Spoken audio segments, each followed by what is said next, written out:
everybody. Welcome back. I'm gonna start doing it like I'm about to sing a song, even though I don't sing the song. That was the beginning of a James Brown song. Yeah, that's right. You have to start putting like horns behind me when I bring in the Rage Select podcast here on Rage Select. I'm Jeff. And I'm Mike. Michael, Xbox really pulled our butts out of the fire this week. It was a very strange news week. Like, the biggest story of last week was the Pokemon leaks, and I was trying to read them. My brain was just like, hey. I was like, yes. I was like, you don't care about Pokemon. And I was like, I know, but it's news. I should be reading it. And it was like, you don't even know what the Kanto region is, idiot. I think that's the original region, I think. It's been a while. But Xbox came along with a really groovy partner showcase to talk about, and I think it's actually better than their TGS opening night live. I don't know. I was watching it live. Their TGS opening night was not very interesting at all, though. So yeah, I don't. It's a low bar. It's a low bar. But the problem is Xbox has been low bar for quite some time. Yeah, they could have just been like, we have a game, and I'm like, that's exciting. Yeah. So I think there's some cool stuff to talk about. Before that, it's strange because I think will be. I don't know if it's happened. There might have been a time in long history where I was talking with somebody about like, oh, we went to a party last week and we both went. But I think it was the first week where the thing that we're going to talk about, you and I both, we did the same thing. We did the exact same thing, which is we went to go see My Hero Academia, You're Next. Yeah, which is a really threatening title. Isn't there a horror movie called? Yeah, there is a horror movie called You're Next.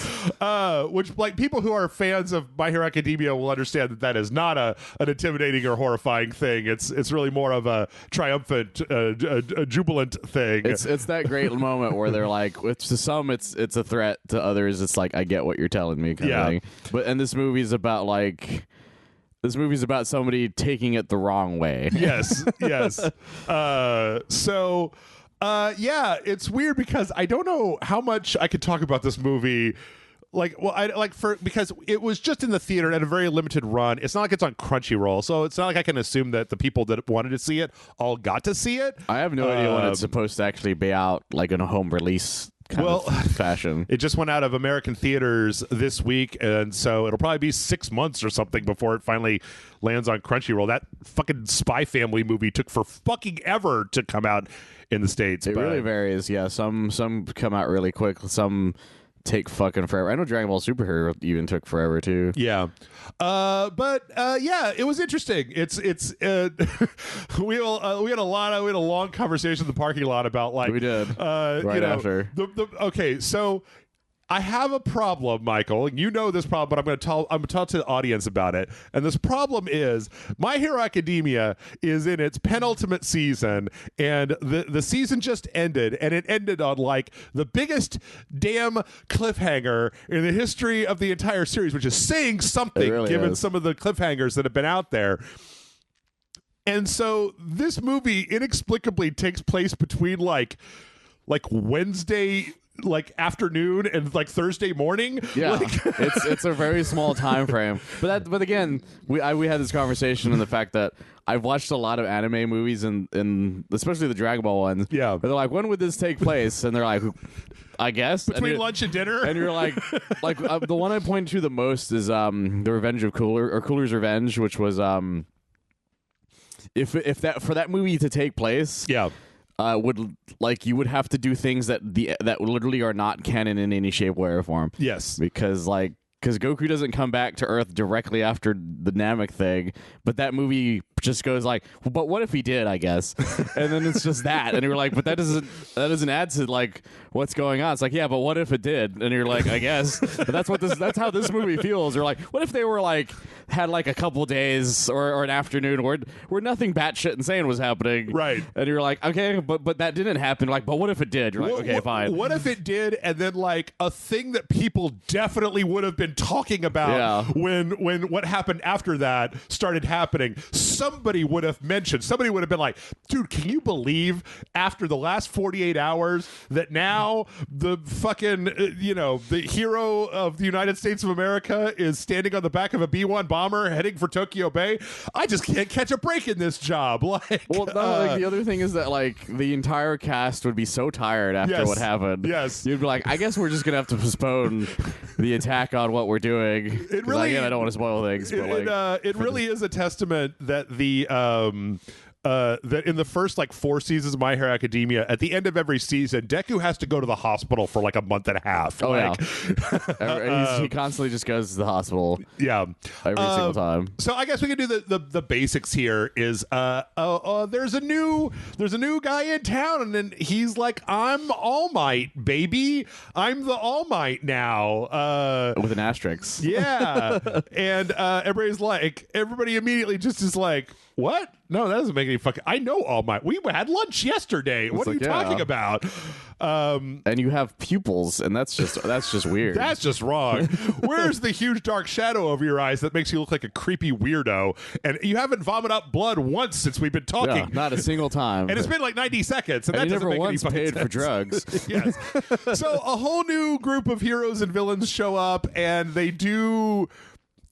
Quite frankly, the most convoluted, bass-ackwards, weird fucking plan. Again, if you know the actual series, like given what's hanging over, not to be a spoiler or anything, but on the Wednesday afternoon that this happens, Tokyo is mostly already destroyed, you guys. Like, Japan is literally in shambles. Right. And this guy just shows up and he goes, I'm now the guy. He's like, I'm going to open a new mall. And everybody's like, I think we have bigger fish to fry, it's my like, friend. Yeah, we have a lot going on right now. Could you come back? He's like, no. No, you have no choice but to go to my mall. Go to my mall. I'm now the new guy in town. And everybody's like, but I don't want to know. Like, fuck off.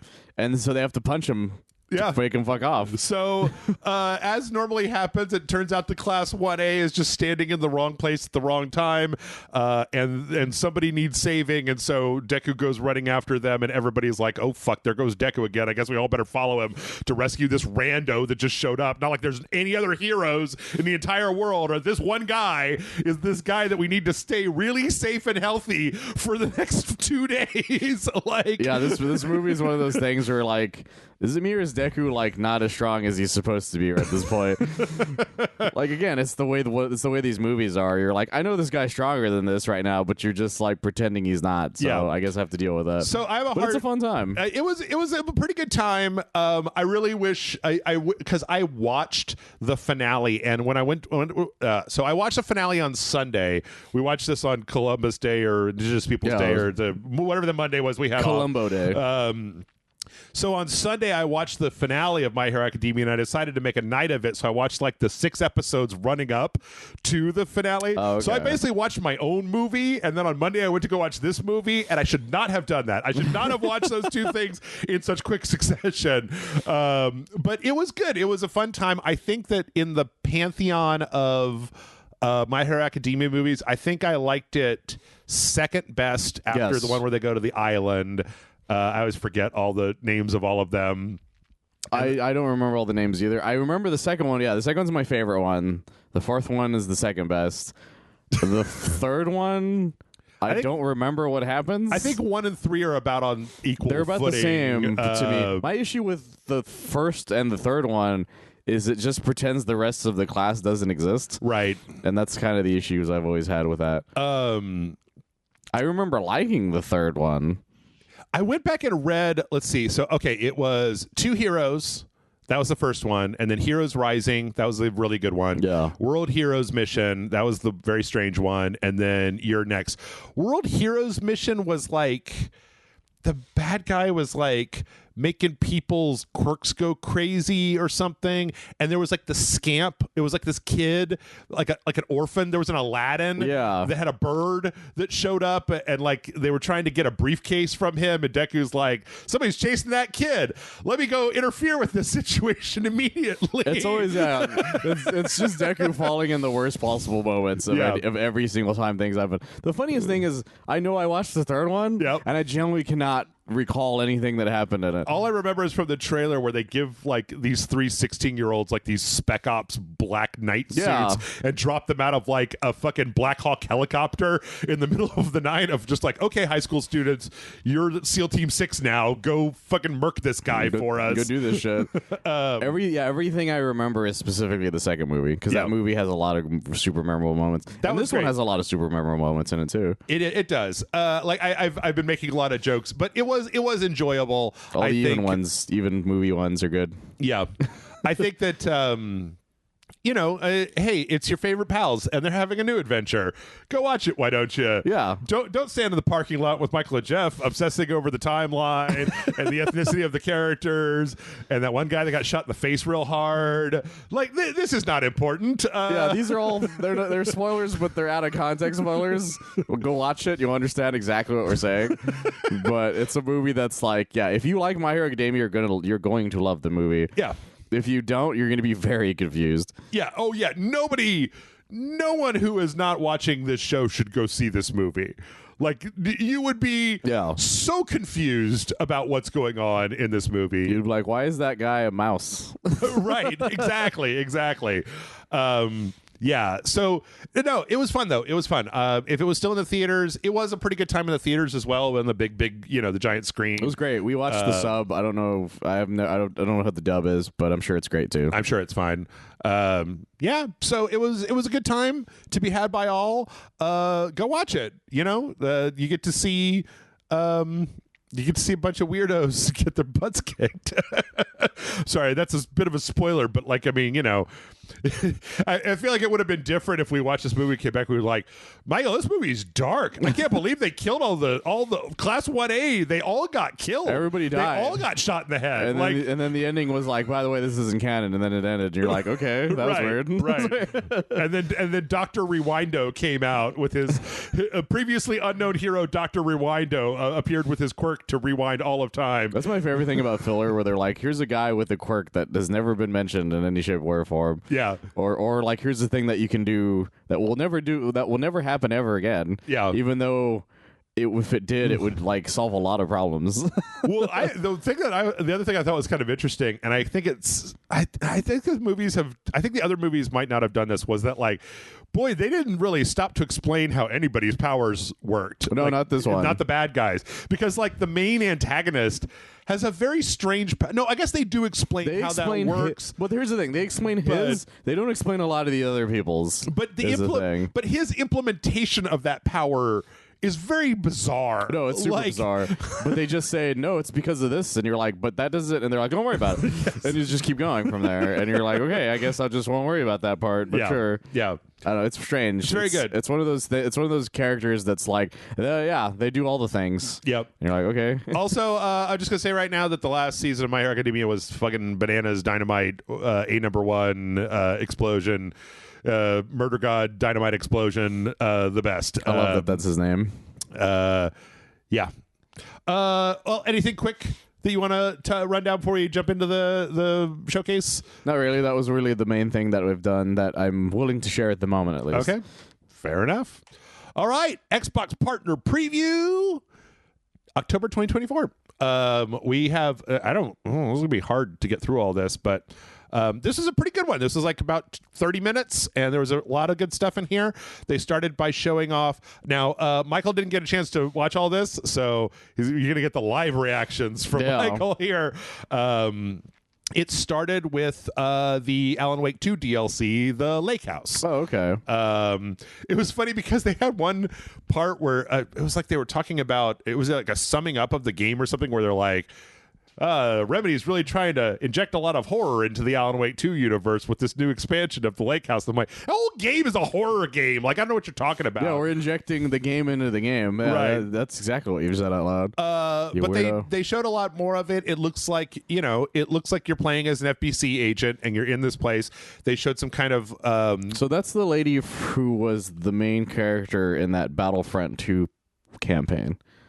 Oh, okay. That's she's actress, she's also a character in Alan Wake 2 later. Oh, okay. I haven't gotten far enough, I guess. So yeah, she is with the FBC. She's established later on.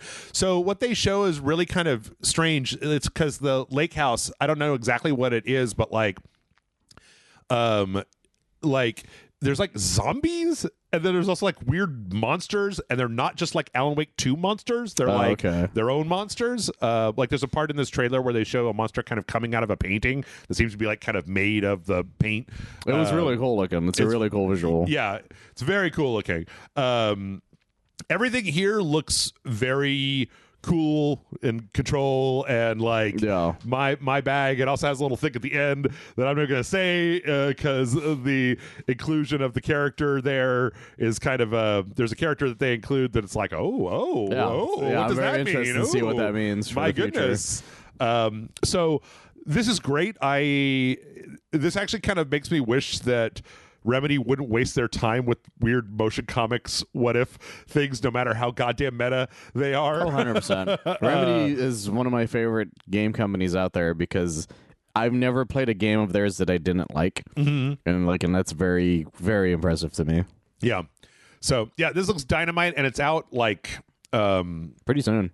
October 22nd. Like by the time you hear this, it'll be out. It's out. Well, no, it'll be out on this Tuesday. It's coming Tuesday. So it depends on if you're hearing it on a Tuesday. Yeah. Didn't you listen to the podcast on Sunday night when I posted it? Oh, man. All right. Let's see. From there, we got a trailer for a new game by Bloober Team. And it was a very strange trailer. It's basically there's a guy in a suit, like a giant armored suit that looks like it's like kind of a survival suit, but also it's got a lot of like spikes and like weird protrusions. It's very threatening. It looks like a spacesuit. It's like a heavily armored diver suit, basically. Yeah. And so the trailer has him in this kind of spooky haunted house, and then it keeps cutting back to him and this old woman in like a dappled sunlit room playing chess with each other, and like as the game goes between them, it's reflected in this other place where the guy is like shooting these kind of like zombies and monsters and kind of going through this abandoned house with this giant fuck off RoboCop gun. Well, you also like tell that like there's something off about even more so than what's going on, because he's clearly covered in a lot of blood. Yes, and even the clock that he's hitting for the chess game has like blood on his side. Yep. And it's really strange. There's monsters that kind of look like zombies, but then there's also some kind of mutant looking motherfuckers. At one point he kind of like busts through a wall, and at the end he turns his gun into kind of like a powered gauntlet. And then the trailer ends with him conceding the chess game and then just like throwing the board off to one side and like deploying the powered gauntlet and going towards the old lady who is now suddenly very worried about the giant armored blood-soaked man she's been playing chess with. And it's like, oh, he's a sore loser, as it turns out. And this is weird for me to say because I'm not the biggest Bloober Team fan, but they did a very good job with the Silent Hill 2 remake. And I think that, is it possible that what I've been missing from Bloober Team this entire time is just a little bit of action, just some amount of violence in my horror games? Well, because they've always been really good at the atmosphere of these horror things, but the problem is they've never been able to pull off the gameplay aspect of it for a lot of people. Yeah, and I feel like they're starting to get more practice at it, and I'm hoping this works out well for them. Because it looks cool. Like at the end, they kind of have a little like coda that shows the main character walking through. It looks like kind of like a cityscape, but that it seems like a lot of the enemies in here are like people that have been smooshed together into big Cronenbergs. Oh, okay. And so they show him kind of like walking around where there's these walls that just are like kind of have people's bodies kind of hooked into them. Like a fungus or something, and so it's very, very evocative. And I like the guy in his big weird diver suit. Like I think it looks cool. Yeah, it's a really interesting design. And yeah, that's coming in 2025. So Bloober Team, consider me interested now that you've gotten all that layers of fear out of your system. Yeah, hopefully this is a new turn for them after the way Silent Hill's being well received. Yep. Let's see. From there, we got a game called Blind Fire that is it's an online, like kind of, it seems like a round-based shooter, but the big thing is that it all takes place in the dark, and then you have kind of various like different types of light sources that can come up. Like you could do a scan, but only over small periods of time. You can like explode stuff that creates like temporary lights, and there's like lights that'll come on. There's a part where the whole kind of level is bathed in like a black light, and you can see the walls glowing. And it seems like the whole thing is kind of based around specifically like, kind of seeking out enemies in the dark, like seeking out the other players in the dark type of stuff. It's very evocative. It's very interesting to look at. Like, it's really interesting to look at. My only issue is that this is clearly like an animated scene. Yes. But it shows off like as to what it is that you're doing. Yeah. Which again looks amazing. But it's definitely a game that you definitely need a dark room to play. And also all of the players are dressed like a Squid Game went to like a skate park rave or something. Yeah, like they walked into one of those raves where they spray paint each other or whatever. Yep. Like that's what they look like. But this is in early access and it is out now. It was the like, and it's out today. Oh, that's fucking weird. So yeah, on the Xbox Series X and S and PC. So yeah, not entirely sure much more than that, but it's got an interesting style. It's my favorite thing. A shooter that's like, this is a legitimately interesting idea. Yeah. Something different. Yeah. Something different. Not another hero shooter. From there, we got another trailer for Like a Dragon Pirate Yakuza. This one is, a lot of this I've seen before. There's a few new kind of faces in here. Goro Majima's brother shows up at one point. I still can't believe this thing is real.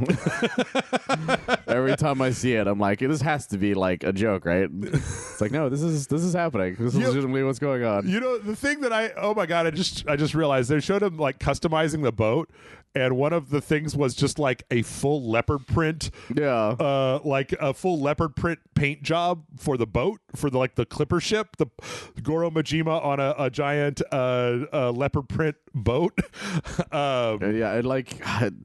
Honestly, it just makes Skull and Bones that much funnier. No, it does. It does. The idea that like it's very possible that this will outsell Skull and Bones by like orders of magnitude. Yeah, I hope so. I hope this is the pirate game of the year. Right. Is this fucking DLC thing? There were only 2, and this one was way better. It already looks way better. Yeah.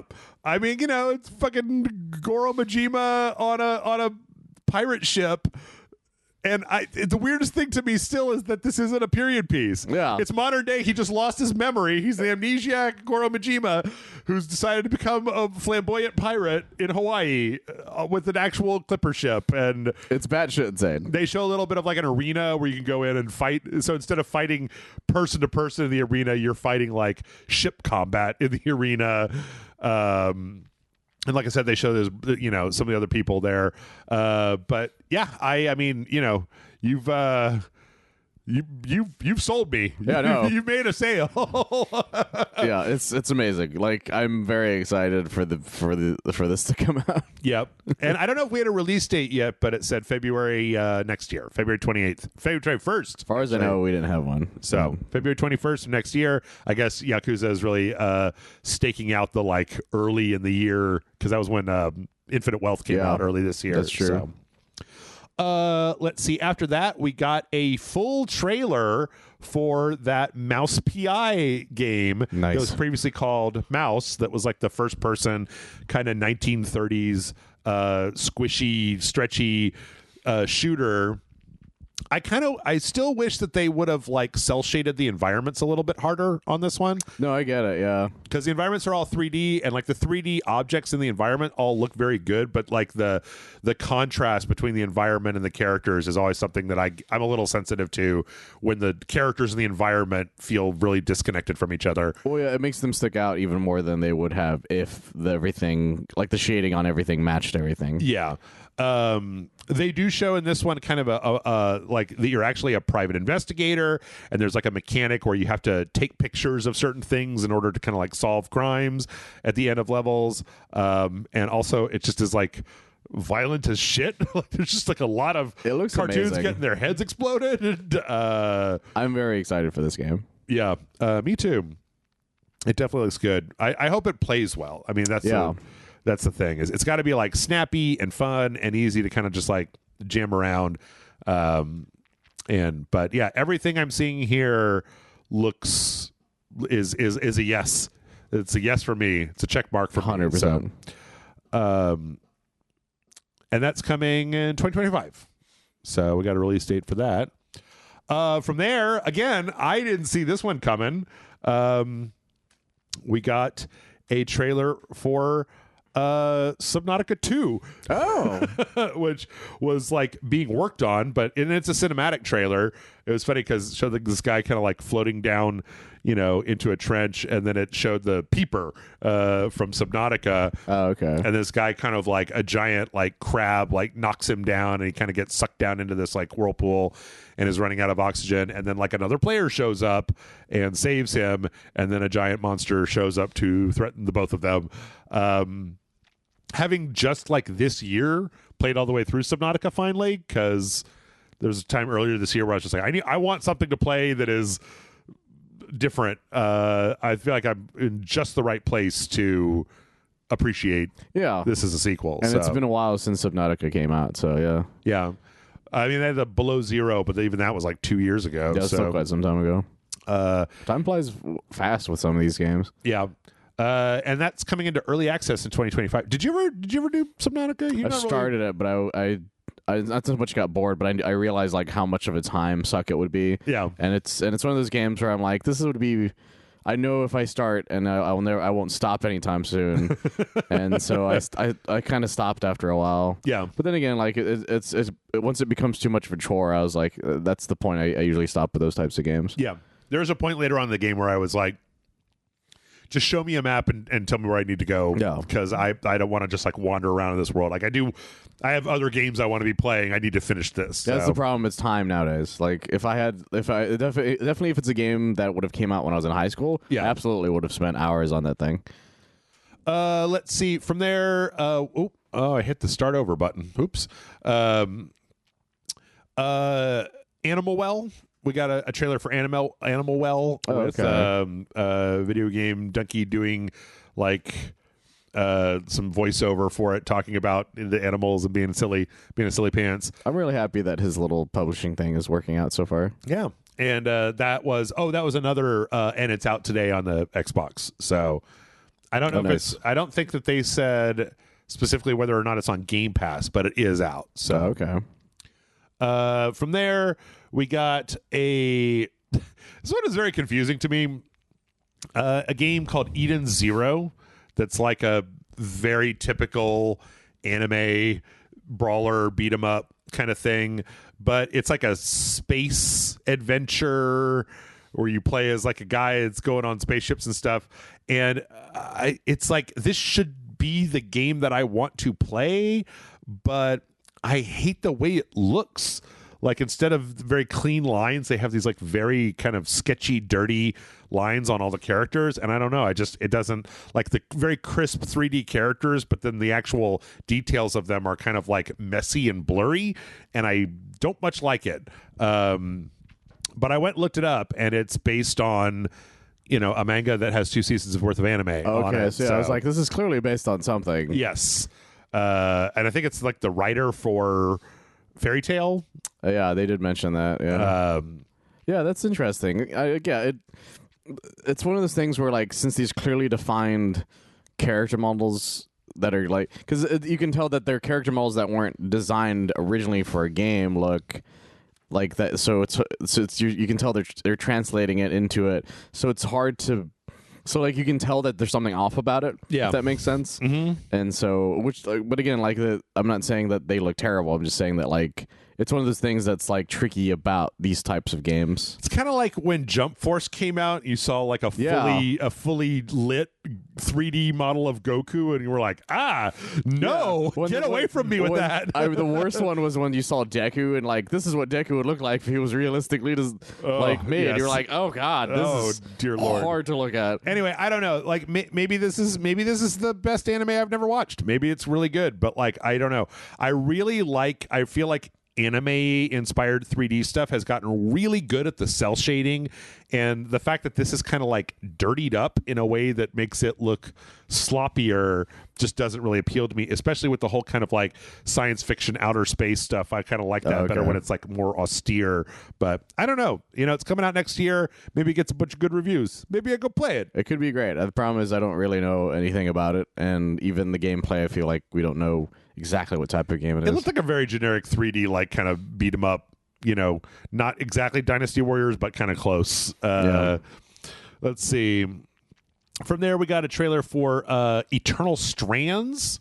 This is a third-person action game where the character has some very elemental powers. So you have kind of like a burning mechanic that can set things on fire. You have a freezing mechanic that can freeze enemies and environments and all kinds of stuff. And then you have like a telekinetic kind of throw that you can really, like, there's very destructible environments and enemies. You can throw stuff around. You can light stuff on fire. It looks pretty cool. It looks like it could be a fun time. And it's got like a lady protagonist with some the giant sword and bow and arrow and some big motherfuckers. So it looks pretty fun. Yeah. I've never heard of this before, but I do like a good, hey, go fuck with the physics kind of style of games. Big fan of those types of games. It's also very nice looking in a way that previous one wasn't. Very colorful, very sharp, very easy to look at. So yeah, it's very nice. Coming early 2025. That one is going to be on Game Pass. So Eternal Strands. From there, we got Mistfall Hunter, which is another one of these. Oh, no, wait. This isn't. No. This is a Dark Souls inspired extraction melee multiplayer game. Huh. Which That's is interesting. Not a genre that I've been very interested in at all, but it's basically, imagine kind of an online adversarial action game, but you're doing like the third person Souls thing and not, an FPS or a third person shooter or something like that. So the PvP of that kind of melee action game, but then also it's an extraction thing. So you're trying to kill stuff and then get out before, with the rewards from the quest. Oh, that's fun. It's very pretty, but I don't know, man, you and I have talked about this a lot, Michael, but I don't know if you've changed in the last 3 weeks, but every time it's like, oh, I'm watching this, and then they're like, it's an extraction PvE multiplayer, and I'm yep. That's all right. Take it off the list. I don't care. Well, that's the thing is that it's not for us, but I it's the kind of game that at least that I'm like, I can see why somebody would play this game specifically. Sure.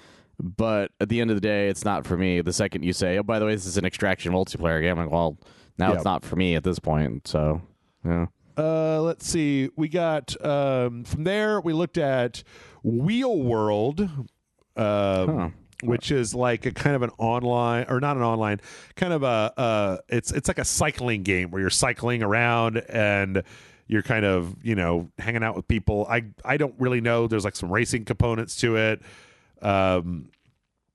I'll be honest, I kind of lost interest in it as I was watching it. No, I get it. It's just it's bicycle stuff. Yep. You're either into that type of thing or you're not. That's really what it comes down to. Even with the little ghost guy. Yeah, I'm not sure what the little ghost guy is about. I feel like I saw another trailer for this that had more with the ghost guy, at some point, but I don't really remember it. But yeah, I think it's also like an open world. Oh, you're going to make friends. You're going to do quests. You're going to walk around. You're going to do the thing. And then all the while you can ride your bicycle. And that's fucking amazing. Question mark? Yeah.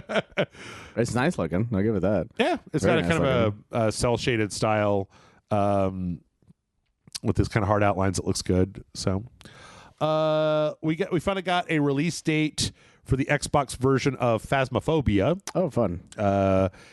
Which I feel like they announced a long time ago. Yeah, they were announcing this. I remember so long that I was like, I'm interested in this, and now it's like, no, I'm not anymore. Yeah, which is unfortunate because I still wish I was interested in it because I'm a big fan of ghost type things, but this is one of those games that's you definitely need friends for. Mm-hmm. And I feel like at this juncture, anyone I know who would have been interested is long not interested in it. It's past it. I don't know, man. I don't think. To be honest, I don't think Jason's ever played Phasmophobia. I've tried to push him towards it a million times. Okay, because I'm like, I think this is right up your alley. But yeah, October 29th, it's coming out on Xbox. So fun. Yeah. Let's see. After that, we got The Legend of Babu. Which is about a little kid and a dog, and they're having adventures, and they're saving the island, and family, and togetherness, and friendship, and the dog's name is Babu. That's neat. Yeah, I guess. I don't know. I feel like I've watched this trailer a bunch of times. I don't know. I don't know. It's nice. It's little heartfelt idea, but I don't know. Yeah. I don't know. Like, it all depends on what you're really doing in it. But like your little kid has a stick and there's like the guy's third person action, but also your dog is there. Your dog gets to fight along with you, and the story has like it's a game that when I look at, I would have to be really compelled by its story to play it. Yeah, is what I feel. I feel like it had a very generic story, and I don't even feel like the dog is that cute. He's actually a very basic looking dog, Yeah. which I think is what's very interesting about that. Yeah, like they could have done a lot more fantastical, but he just looks like a big white dog. Yeah. Looks like it should be digging you out of like a snow ditch with a barrel that has XXX on it. That is the weirdest thing. Like, it doesn't look like a dog that should be in that area. Also, it looks like they put people eyes on that dog. Oh no, I did notice that too. There's like that one shot. Yeah, right there. Yeah. There's something off about the way that dog looks. I can't put my finger on it. No, it's totally off. You don't see that much whites of a dog's eyes. Like dogs' eyes tend to be the pupils and the irises are bigger. So the fact is, it looks like it's just like a guy trapped in a dog body that's like, help me, please. Maybe that is what it's about. I don't know. Maybe so. His dad's trapped in a dog, but it's very disconcerting. What's the name of that dog movie where the person turns into a dog? I know they made a remake with Tim Allen a long time ago. What? It's a Disney film. Like an old Disney film. Oh, I know what you're talking about. Yeah. That darn cat. That's no. I know what you're talking about. It's a very similar name, but I can't remember. Yeah, but I'm like, maybe it's that. Maybe it's like that. You're Tim Allen stuck in a dog. I tell you what, when we were going to go see that My Hero Academia movie, we saw that trailer for that Dog Cop movie. That's right. Yeah, that was a weird looking trailer. I had fun with the trailer, but I know it's based on something. So yeah. All right. Well, you know what? Hey, look at that. We got about 7 minutes left, and we got 2 more trailers to look at. So make it a good time. Let's see. From there, we got an extended preview or extended gameplay trailer. Not extended. It's just regular gameplay trailer for Wu Chang Fallen Feathers, which was the one that had the weird bird stuff. Oh, this one. Yeah. I remember this one. That just ends up kind of looking like another Sekiro. After Stellar Blade, I'm so conflicted because it's like, well, this could be a contender for Game of the Year or garbage. And I can't tell for anymore from the trailers which it is, because they're very good at like scenery and Unreal Engine 5 and like action, but then you play it and it's Black Myth Wukong and you go, I don't want to play this anymore. Well, every time we see it, we're just like, this just looks like it could go either way, but we can't tell till we get our hands on it. Yeah. And you need to actually play like a demo for it. Because even when the last one came out, we were starting to be like, all these games are starting to look the same because they all look pretty, but they all take place in a very specific type of environment. Right. And I'm just there. They have to do a lot to stand out now. Yeah. Which, I mean, like, don't get me wrong. The iconography and the creativity in this trailer, like, some cool looking weapons, cool looking monsters, like, spooky Chinese forests. It all looks good, but I've just, I'm not getting my hopes up because it could end up being, a 60 or it could end up being like a 90. So hard to say from just this. I am a little bit more interested, though, and I don't think this trailer really... I did actually watch this trailer. I think this trailer really explained it all that much, but what the whole thing with the feathers is, like, why the bird motif, I don't entirely understand. Maybe kind of like a cultural significance that I don't entirely get. Yeah, there's definitely some cultural stuff going on in it that's one of the reasons why these are starting to look very similar. Yeah, is because they all use very specific cultural iconography of that time frame and countries, so like they all start to look the same, unfortunately, because of it. Yeah, but they all look cool still, don't get me wrong. But they have to stand out, so hopefully this one does. Just if you see a lot of cool stuff that's all relatively samey, you start to be like, yeah, exactly. And then last but not least, Michael, I'll be honest with you, I did not see this one coming. This is FBC Firebreak, which is that 3-player... Oh, they're finally coming out with the multiplayer thing? Multiplayer control game. But it's so weird looking because like this trailer is showing all this stuff in the oldest house, and it's got this like the talk. It's talking about how like we need to come up with a team to deal with this stuff, but then like the characters are real like junker looking, and then it's all an FPS. Like they seem like they have like BioShock weapons, like these big oversized like hand cannons, and like some person has like it's like an acid gun with a crank on it, and this is not what I expected it to be. Yeah, it looks like a much more. It's weird because the iconography of like the enemies and the environment of the oldest house very much fits, but the characters don't seem like they fit all that much. Yeah, this thing is like I'm trying to imagine these characters showing up in the middle of Alan Wake, right? And I'm having a hard time believing that. Yeah, and even in Control, I have a hard time believing them they being look like really that. weird. Like they don't have uniforms, or like they've got like all their stuff is cobbled together like they're in a Dead Island game or something. Like I'm used to like, because here's the thing: if you guys have never played Control or Alan Wake or even the way Quantum, because the thing about Remedy games is they're such a stylized like look. Yep. So a lot of people are in suits or stuff like that. Yep. So when you're in the FPC,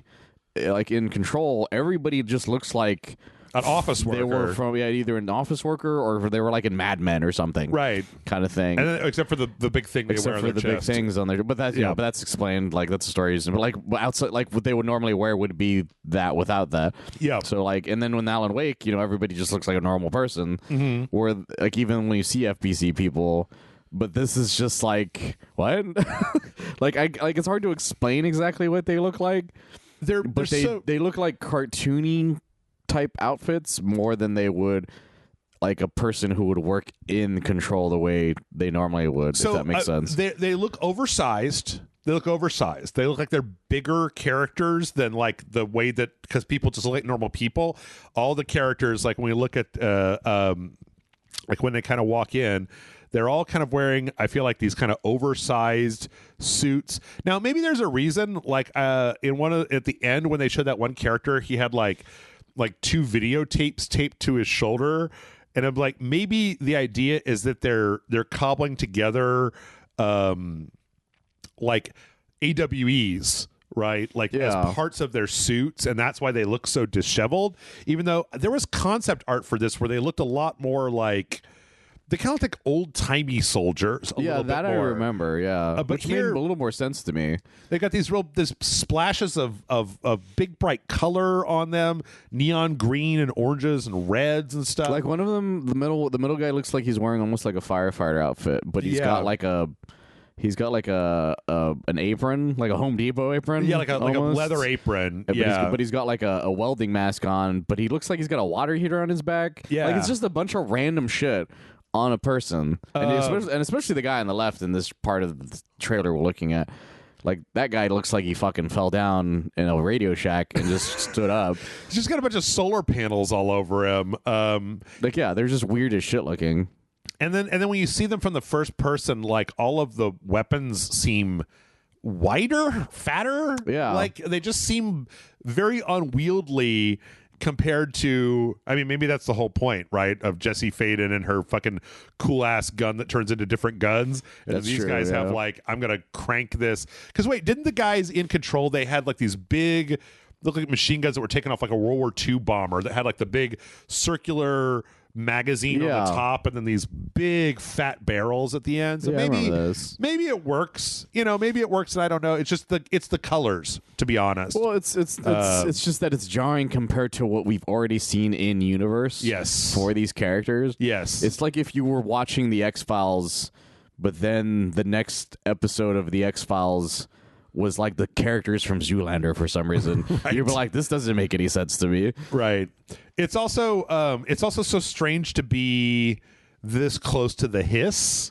Like they show that you're like in an FPS, like hitting the hiss with a melee weapon, and it's like that's not a way I've never been that close to a hiss. No, yeah. And I've never seen that close. So it's maybe the fact is that I've just played way too much fucking Control and I'm really overreacting and it's fine. No, I'm sure it's gonna here's the thing. I'm sure it's gonna be a great game. Yeah. Again, it just comes down to the fact that our brain, it's the same thing that happened when we watched My Hero. We're like, but timeline wise and all these things, this doesn't make any sense to my brain. Right. And that's exactly what's happening here. It's like, I played Alan Wake, I've played Control, I've played Quantum Break. I'm like, but none of this computes to what I've seen for some reason. I guess I also just kind of I thought when this game was going to come out that it was going to be more like that it was going to be more like machine gun focused. Like less weird gadgets and more just like we're going to go shoot Hiss in the face type of stuff. Everything we've heard about it was just like, well, it's a team going in and like taking out a lot of the stuff, the Hiss that are left over. Yeah. And again, we've seen what the Bureau of Control employees look like. Yeah. And they look like normal ass people who just happen to have guns the same way. Jumpsuits and uniforms and stuff. Like they're all scientists and shit. Like this looks like I have a hard time explaining what it looks like without explaining that a guy looks like he fell down an area full of random parts and then stood up. Yeah. But I don't know. Like I'm sure it'll be fine, but it's just like I'm just confused. That's all it comes down to. I got to get over the sticker shock because they showed the control logo, the FBC logo, and that in the end of this, and I was like, "Oh shit, yeah, more!" And then they started showing the gameplay, and I was like, "Huh." Yeah, I did a bunch of news stories on this when I wrote as like a little journalist for a little bit, and every explanation did not make this in my mind. Right. And this wasn't what I thought it was going to be at the end of the day. But you know what? Like, I won't know until I get my hands on it. Yep. So yeah, and that's the Xbox partner showcase. Didn't I tell you? Way better, right? It's very Like it was way better. Legitimately, like the most interesting stuff I've seen. 28 from minutes them in a while, as opposed to like that hour-long opening night live that was just like. I knew about that. I knew about that. Yeah. I knew about that. I knew about that. And this one was like, holy shit, you know. Really cool stuff. Say what you will, but they started and ended with Remedy games. So maybe that's what it is. Maybe it's just that I'm a fucking slut for Remedy. So well, I've always been a slut for Remedy. But you know what? That Bloober Team game looked cool and got me excited. And even the one online multiplayer game that they showed was at least different. It wasn't that fucking card game that they showed last time. It was like, oh, okay, we're all playing this with our eyes closed in a fucking laser tag arena or something. Well, I love it because it wasn't just like, this is like any other game that we're chasing a trend for. Yeah. Like, because I remember when, what the fuck was the name of that Bubbles one for PlayStation? I already forgot its name. Fuck. I had it in my brain. I'm just going to call it Splatoon. Sudzilla. Bubble Bobble. Yeah, this is exactly why that game failed. Foam Stars, yes. God damn it. So because whenever something like that happens, they're like, "Look at this game that we made, and it's super original," and you're like, "No, it's not. That's just fucking Splatoon with foam." And then when they announce like a hero shooter, like, "Look at this super different games," like it's just Overwatch again. Yeah. Like it's just that consistently, and it's the first time I've seen one of these games. I'm like, "Oh no, I don't know what this. I've never seen anything like this." Yep. And I think that's interesting for once. And then the rest of the games were very similar in that fact. Yep. Or something I was already excited for. Mouse PI, I want to play that. Subnautica 2, I want to play that. Like, you know. Yeah, I want to play pretty much the majority of what's on here. Most of what was there was pretty cool. So, but hey, guess what? That's not the only news. We have more news. So, but we're going to take a break right now. I don't know why I got you all fired up. Sorry about that. Sorry about that. We'll only be gone for a minute. Then we're going to be back with the rest of the news. I promise. Just hold on for a second.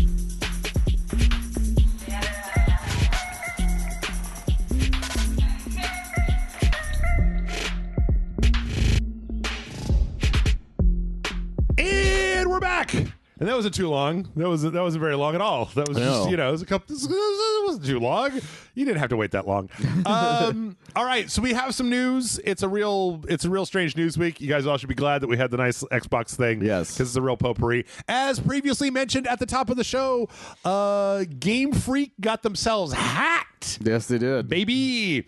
So we got a lot of weird, interesting things. A lot of weird stuff got stolen, and as always with a hack, I'm so torn on these things because, they stole a lot of employee data and stuff like that. And I'm like, well, that's not cool.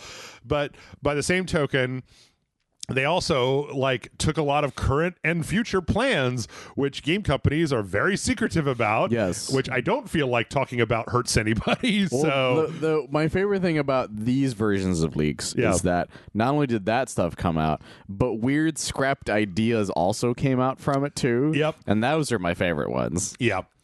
So, But as I previously mentioned, I am not a big Pokemon fan, so I'm not really up on Pokemon. Okay. So let's just go through, and I'll just tell you what I know, and everybody can say, "Oh, Jeff knows something about Pokemon." We found out a little bit about that Pokemon Legends Z-A. This specifically was more about the fact that it's going to have mega evolutions for Zygarde and Zeraora. I have no idea who those are. Yep. And that's kind of it. I think that they knew that Zygarde was going to be in the game, but Zeraora was like a new revelation. Oh my goodness, there's new revelation. So I don't really know about that one.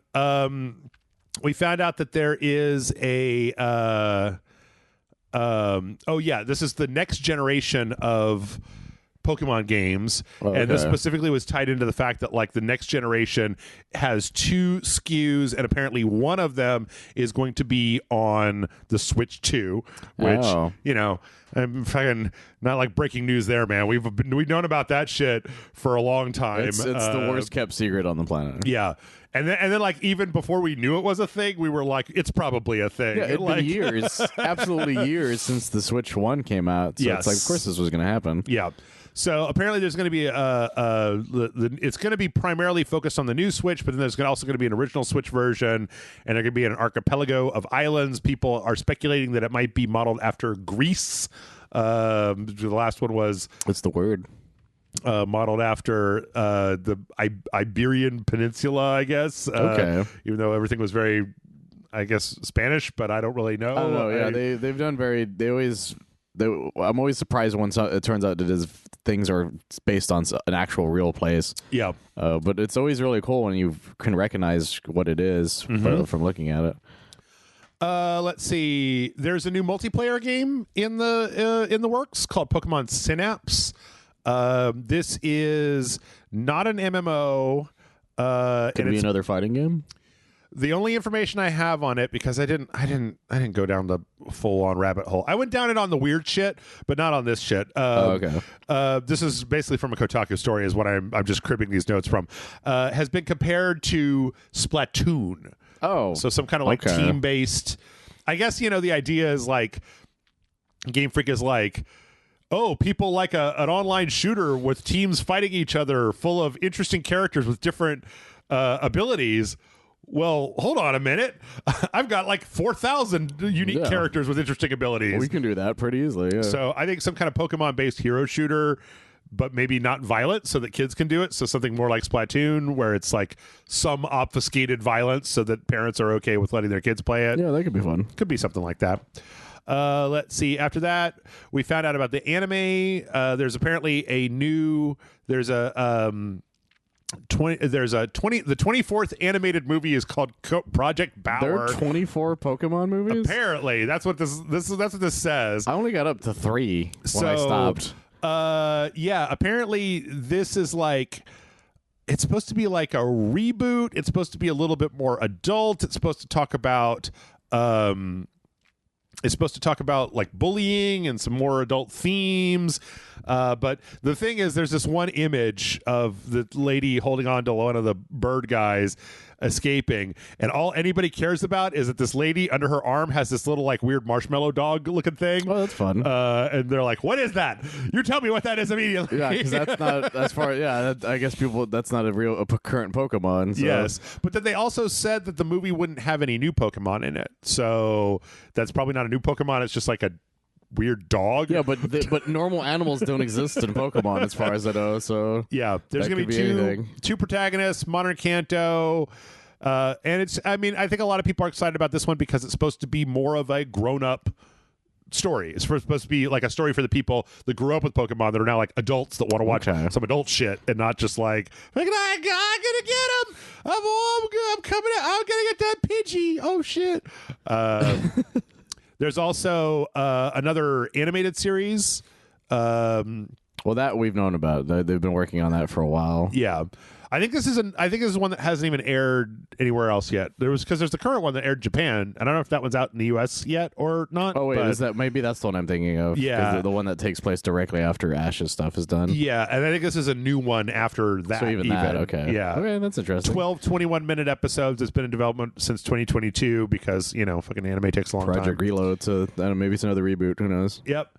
Apparently there's like a full ass Detective Pikachu sequel that was like filmed and everything. Really? Yeah. They've already finished doing the whole thing? Okay. Apparently. I remember them announcing they were going to do it. I'm sorry. It entered development in 2021 and it's supposed to be directed by the guy that did like Kong Skull Island. That's surprising. Jordan Vogt Roberts.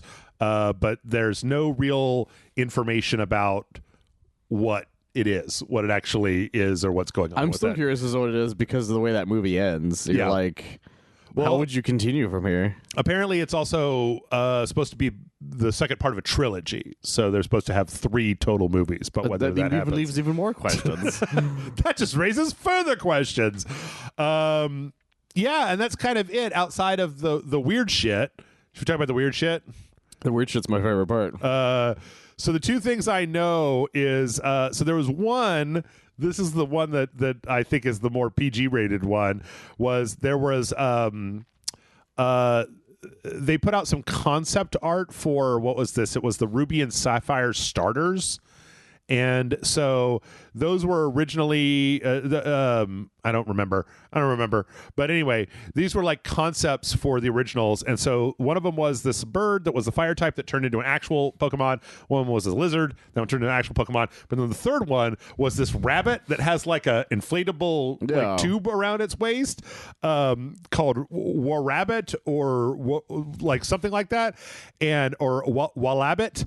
And the internet saw this and they're just like, yes, I want it. And so there's all this fan art now that has been created of this fucking Pokemon that doesn't actually exist. Some dude 3D printed it. Like that's amazing. Yeah, he's clearly like the concept of that ended up becoming that one fire rabbit. Right. But he was clearly like a water guy originally. Yeah. But then they're like, no, let's do a different water guy in this time frame. Was it Mudkip that was the one for that? Yeah, era? Mudkip ended up becoming the water type for that time frame. So yeah, like I love this little picture of it's like the Mudkip and the rabbit hanging out. Honestly, like they should have just used it even later on. Like that's a great design. Like it's a fun little one too. Yeah. So yeah, it's very adorable. It's very adorable. And then I know the thing that Michael really wants to talk about is there was a bunch of weird stories in there. Like you make it sound like I'm like turned on by it kind of thing. You won't stop talking to me about no. It's just really stupid. It's just really funny to me. It was a bunch of very strange stories that were basically like very weird stories about like they were like ancient legends where Pokemon and people had sex and babies and stuff. And they very much read like ancient Japanese parables, right? Yeah, because there are like ancient folklore in Japan that have very similar things involving like mythical animals. A lot of things do, like that's how the Minotaur came to be, kind of thing. Like a talking raccoon came to my village and seduced my daughter, and then they went away and they had a child, and the child looked like a normal person, but at midnight it would turn into a raccoon. But the internet's being real weird about this. I'm just like, I can't believe you fucking sickos thought the people in Pokemon should fuck. What a bunch of weirdos. It's like that's not what I read 3 of them. That's not what this is. Yeah, but the problem isn't so much that, because that's the reason they didn't do it though. Sure. Because to us we understand exactly why that's happening, because it's a folklore thing. Yeah. This is an ancient legend, like and Japan, like I said, Japan has tons of those. Yeah. But the second you tell America, their first thought is like, so people are fucking the Pokemon, right? And so if that's all people latched on is to like, so that means we can fuck the Pokemon. It's like, no, stop focusing on that part of the conversation. And they knew that would happen, and so they're like, we can't do this.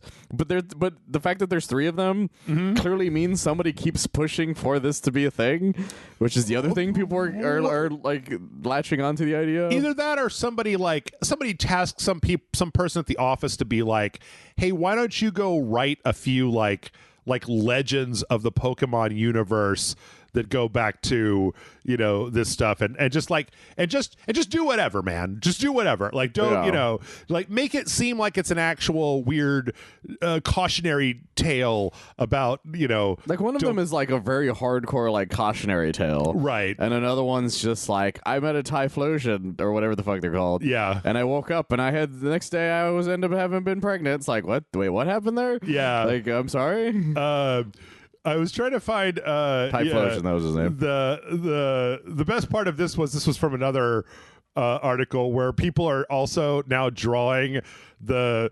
typhlosion of just like with really strange looks on its face of just like yeah, a lot of them are just like it getting canceled. Yeah, just like I don't remember. I couldn't find it. If I could have found it, I would send it to you. Where they're like a cop's like about to arrest them or something. Yeah, like shit like that. That's one of my favorites. Where he's like the paparazzi is like, "Do you have any comments, man?" Yeah.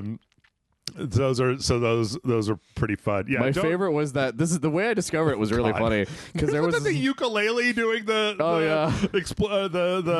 apology ukulele song. My favorite way I found out was there was a Twitter handle where the guy's like a big typhlosion fan. Yeah. And somebody's like, has anybody checked on this guy yet?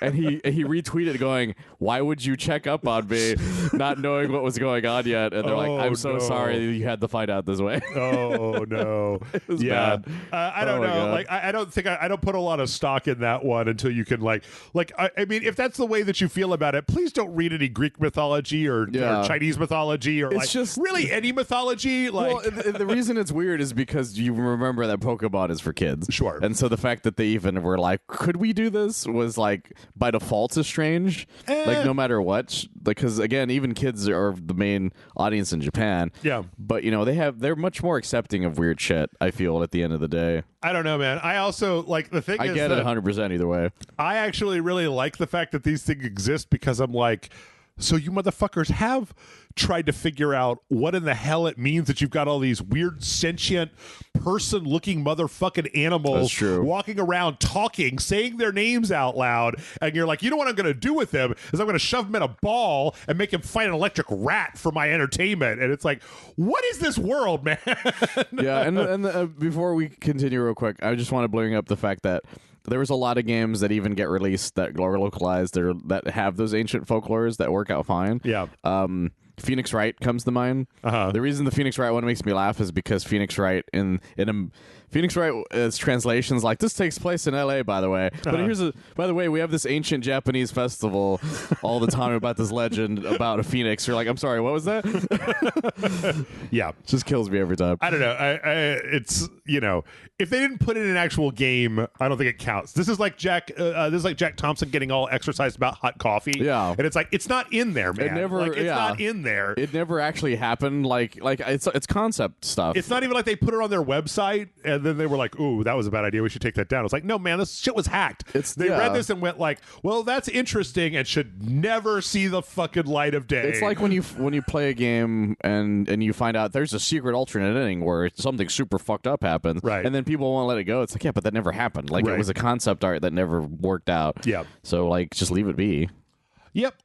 Let's see. Speaking of creepy Nintendo shit, this was just a very quick aside. So I don't know if you remember this, but when the Switch was originally announced, that fucking thing. They had this tweet that Nintendo of America put out that said, "Be among the first to discover #NX," which was the code name for the Switch. Yeah. Watch the preview trailer at 7 a.m. Blah blah blah blah, and it was a picture of somebody in Mario, like a Mario mascot costume with a huge head, like looking from behind a curtain, like holding a curtain, but because the head is too big and Mario has no actual facial expression, it's somewhat disturbing. Oh, it's threatening. It's threatening because it feels like you were in your home and he like broke into it and opened up the curtain. Yes, and that's minimum. Or you were hanging out somewhere and you slowly see this guy look over the curtain menacingly, being like, "Hey kids, do you want to see Nintendo games?" You're like, "Oh Jesus!"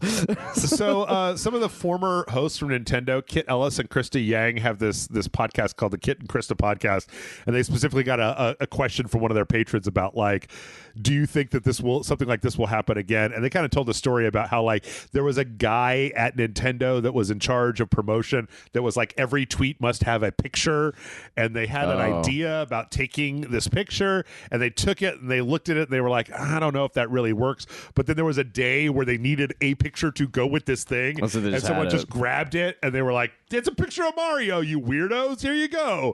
But that like, no, they're very much more put together now. This is not going to happen again. That was the Wild West time frame of social media at that point still, because Twitter was still like, it was big, but it wasn't. It still was kind of weird the way people interacted with people. Yeah. So yeah, that is pretty funny still. Let's see. Speaking of other Nintendo stuff, I don't know if you saw this, Michael, but Analog, the company that made the Analog Pocket, the little GBA thing, they are putting out they're getting ready to go on pre-orders October 21st of a 4K N64 box that is one of those ones that uses the FGPA chips to do like one-to-one emulation, like it's not software emulation, and it's a fucking beautiful unit. Like it's a beautiful super thin unit. It's kind of got a little bit of the N64. Yeah, it's got the exact shape of it. Just the like swoops. It's like the best way of putting it. It's like if you're looking at a PlayStation and this PlayStation Thin. Yeah, that's what the look is, which is great. It looks amazing. So they're putting out a black version and a white version, and it has Bluetooth. You can sync it with controllers. You can plug in original N64 controllers. But the big thing is that it'll up-res to like 4K and it'll do high frame rates. But it's doing all of this with hardware emulation. So you have to have the cartridges themselves. So you actually have to have the card. Well, it's the same way with the Analog Pocket, right? Yeah. It's like you have to put an actual Game Boy thing in there. I'm actually tempted by this one. Like the Analog Pocket is a beautiful device, but I don't play that many Game Boy games. But I never had an N64. The main thing is that, man, this thing is $250, which is just a little much for an impulse buy. No, there's two issues with it. One is that. Yeah. The other is that all the games you would want to get on it. Yeah. Would also be stupid. Would also be very expensive. Yeah. And also 3, it will sell out immediately. It will sell out in 5 minutes. Most likely it will. Well. What I really want, but still, I think this is amazing. So which we really, really want, Jeff? I'll tell you what I want, what I really, really want. So store.analog.co, ANALOGUE, analog. They also have these 8-bit DO N64 controllers. They look a lot like the Pro controllers. The Pro controllers, yeah. From way back when. Yeah. But they're more shaped for like a 64 control scheme. But, they took the middle out. They put the analog stick on the left-hand side. They put the D-pad below it, like on a modern controller. They made it so that like a human could hold it in their hand, as opposed to the fucking N64 controller. So, like I said, what I found interesting is they made sure that the right side still had the button scheme of a 64 controller. That way, because that was one of the issues I had when I tried out GoldenEye 64 on the Switch. Is that they didn't. That version didn't have like a, hey, you're not holding an N64 controller, so the controller was just like, I don't know what to do because this isn't designed to look and feel the same way. Sure. So you had to like fuck with the controls till you can get it to work correctly. Hey, you know what? I'm a big fan of 8-bit DO, and they sell these controllers separately, and they are $40, and they are nice. Like 8-bit DO makes nice shit. I have their little USB Bluetooth thing. That's great. I bought one of the SNES Bluetooth controllers for them for my Raspberry Pi, and it's great. Fucking wonderful. So absolutely wonderful. But yeah, I really, really like this. I might look into, and I just spent a lot of money. My dog is having medical problems. I don't have the money to be. I just want a PlayStation 5 Pro for fuck's sake. I don't need to be buying N64s. But Jeff, it costs you like hundreds to just get like some of the games that are worth getting. Like I said, but if these motherfuckers make a PS2, I don't care if it is $500. I would buy that. I would buy it in a minute. I would buy that immediately. Something that could play PS2 games in 4K on a television that was like this good looking. Shut up and take my fucking money, motherfuckers. Like, I still have games that work on. Or I still have PS2 games, so yeah, that would be great. Yeah. But anyway, this is amazing, and if you're at all a fan of the N64, I highly recommend taking a look because they do sell out quick, and they are by all accounts, the Analog Pocket is like one of the most well-made devices and is worth the money that you spend on it. 100%. Let's see. Speaking of enhanced new consoles, BioWare has come out to say that the Veilguard, the game coming out in a week and a half, pretty soon, yeah. It's the end of the month, isn't it? It's a Halloween. Yep. October 31st. Interesting time frame for them.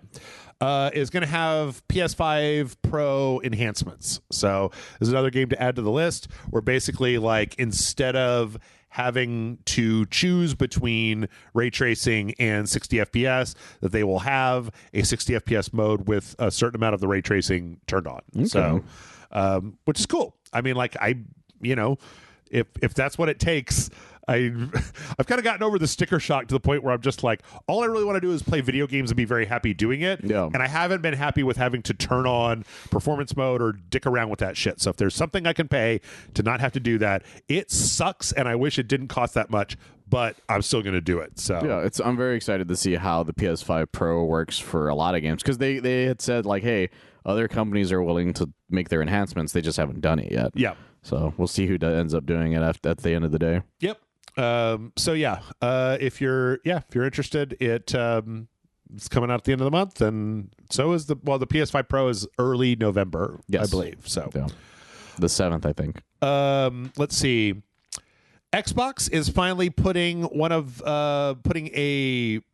a feature into beta that was announced a long time ago, and that is the ability to play games you have already digitally purchased via their streaming service. Oh. So not just the games that are on Game Pass, but your entire digital library being available on the xCloud game service or a streaming service. So I'm amazed that wasn't one of their first notes. I think a lot of people probably are. Yeah. Apparently the insiders, like the Xbox Insiders track, is going to be getting a beta version that'll allow for this, and then they'll work the kinks out and they'll go through it. Some people have said this was supposed to be out like a year to a year and a half ago, but that they probably have spent that time working through their kinks because, I don't know, the last time I used xCloud, it ran like dick, like fucking garbage. It's a very difficult thing to do. Like, and it's one of the reasons why not every, like, the only person, or not person, that makes it sound like they're a single person.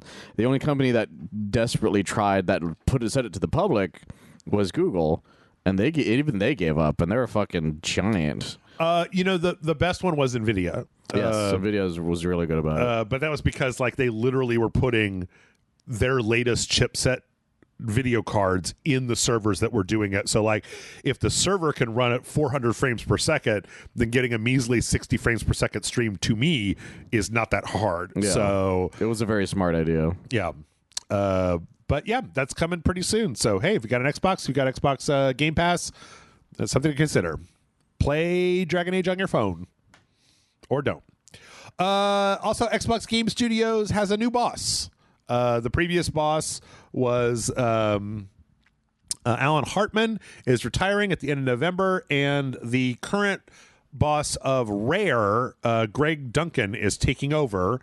Okay. Hartman has been at Xbox for a long time. He's got a list. It's funny. This is from a PC Gamer article.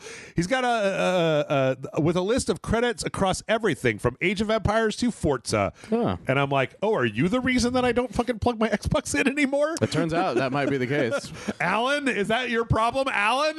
Like, then we're gonna get somebody else who's like, you know what I like? Dark Souls and Yakuza games. And I'm like, finally. I'm hopeful that this will be good for them in the long run. Yeah. Especially because, like, they should be on track to do this. Like, they feel like at any moment the fucking, the drop of water is going to be put into the bucket that finally tips it over, and we all get to drink out of it. That was a horrible metaphor. Yeah, I'm like, what does that mean? Finally, they've been banging this pinata for 4 years, and finally they're going to bring in the guy that actually has an arm who's going to fucking knock that shit open. We're going to get the candy. Okay, finally. that makes more sense. There. How about that? That makes more sense. So yeah, this is I don't know. This could be good, could be bad. I don't really know anything about it. On the other hand, Rare's only claim to fame over the last 5 years has been Sea of Thieves. Yeah, they haven't really done anything else since then. They keep updating it, which is nice. They put Jack Sparrow and fucking Guybrush Threepwood in it, which was okay. But I know they did. I know their other thing for a little bit was Killer Instinct, but I feel like Xbox gave up on that for some reason. They sold it, right? Didn't Amazon take it over? I think so, eventually. But I think Rare helped make it when it came out. Oh, okay. Because it was a Rare property. I forget. I probably get that one wrong. I would have to really check because I don't know. I feel like the entire Microsoft themselves just gave the fuck up on it, even though like it was very well received at the time. Yeah. They also gave up on fucking Panzer Dragoon. Yeah, they gave up fast for some reason. And also, what was that? What was that Roman action game that was an Xbox One launch title? Rise, or something yeah, like that. Rise or something. I think it was Rise. Like One of the first. I think it was one of the first RageSelect games. Oh, well, Fuse was the first RageSelect game. What I said was one of them. So it was like because I remember it being one of the first things you guys did. I do remember that when the Xbox One launched, everything had microtransactions in it. Yes, and it was kind of people were very annoyed very quickly.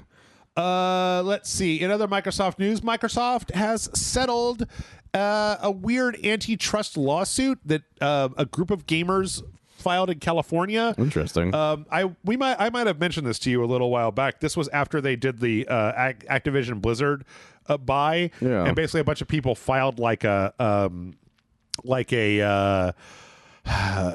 lawsuit saying if Activision is allowed to do this, it's going to reduce the value of games across the board, and so we are suing you for the idea that you could be using this as a way to deprive people of value on other consoles in the future. The strange thing is, I went to the actual source for this one, and the lawsuit was dismissed with prejudice, which means it can't be brought back again. Yeah. And there was some kind of settlement, but there is no detail on what that settlement is.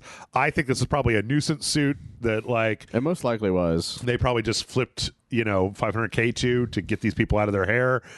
Because the same group, I think, in this article, is IGN article talking about this, also sued Valve for like the same thing. That's for crazy. Being like, yeah, you guys are anti-competitive, you're a monopoly, you're hurting gaming. I'm just picturing that meme. It's like, I'm gonna give you $100 to fuck off. Yeah. So let's see, speaking of fucking off, that's not a good transition. Riot Games is letting some people go, letting some more people go. It depends on what your idea of that transition is. Yeah. This wasn't a huge number, but basically, because they did a big round of layoffs before. Yeah. But they basically said it was kind of weird because they talked about how they were going to be streamlining their team and they had to let some people go. But then we're probably going to be hiring even more people in the future and giving you even more content. And it's like, well, it's possible that when they let the first set of people go that they didn't cut far enough, I guess. Yeah, because they did cut that whole like outside games division. Yeah, gone, right? So, well, like it's either that or they came down to like maybe a project got canceled that nobody knows about, and they lost a chunk of money or some funding, so they were like, okay, we can't hang on to these guys now, or something like that. Yeah, that's most likely what happened. So that's happening. I don't really know. I mean, there wasn't like a whole lot of information about. I think it was like a relatively low number of people, 27 developers on League of Legends. That's not along with terrible. 5 people in the publishing business. That's terrible as compared to what we've seen in the past. Yeah, last year they laid off 530 employees. Yeah, so it still sucks, but like because it's still double digits. But at the end of the day, like I don't feel as bad. That sucks to say, but like you guys have a good shot at finding jobs compared to fighting 500 people at once. Yeah. Well, also, I mean. Like, not to, I mean, again, I don't think anybody should lose their job. I think executives should lose their jobs first. Yes. And then people below them should lose their jobs. People way up high should get pay cuts before you do this. In my opinion, that's what you should do. However, if you work in the video game industry right now, like, get your resume current. What are you doing? Yeah. Like, even if your job is good, get your resume current. That's the unfortunate time that we're in at the moment. So yeah, it's going to take like an afternoon, and then at least you're ready in case the shit happens. Yeah. So maybe hopefully reach everything out. works out. Yeah. Also, we got some layoffs at Don't Nod. This comes after there was that report that where Jusant and that Banishers game both did not sell very well. I forgot it came out, and I know, and I didn't we play it or something? I don't remember. I think who Amanda and I it. played it. Either way, I completely forgot it even came out. Yeah. They were very well received, but they were not exactly the games that people were looking for, which I think puts Don't Nod in kind of a strange situation because, like, I think that as people's disposable income goes away through the current and ongoing financial inflation that we are all living with, like the idea of shelling out $60 for a game that you're kind of meh about, that like looks nice, but like I don't know if I'm really going to play it, becomes a harder sell. Even though it's like I played all the way through that Jusant game and it was like 2 hours, 3 hours long. Okay. And it was okay, but like it wasn't going anywhere near my game of the year list or anything. Like, so I never even heard of good or bad things about the Banishers one. I thought it did relatively okay as far as reviews went, but like I think the concept was difficult and it was just hard, and it didn't open very well either. It was a very strange opening to that game. So but they've laid off 69 employees. That's not nice. Yeah, it's like I'm resisting the urge to say it. I know. They had an 11% year-over-year decline. But apparently also this company, Don't Nod, is a French company. And apparently they've been sucking ass for the last 2 years. That's a shame. Because the thing is, like, if you know anything about French unions, like French unions don't fuck around. No, so, they do like, not. Last year, the union that represents the employees of Don't Nod, which is STJV, which stands for some French shit that I don't know how to say, put out like a scathing indictment of because they have actual union protections, like employees are supposed to be told what's happening.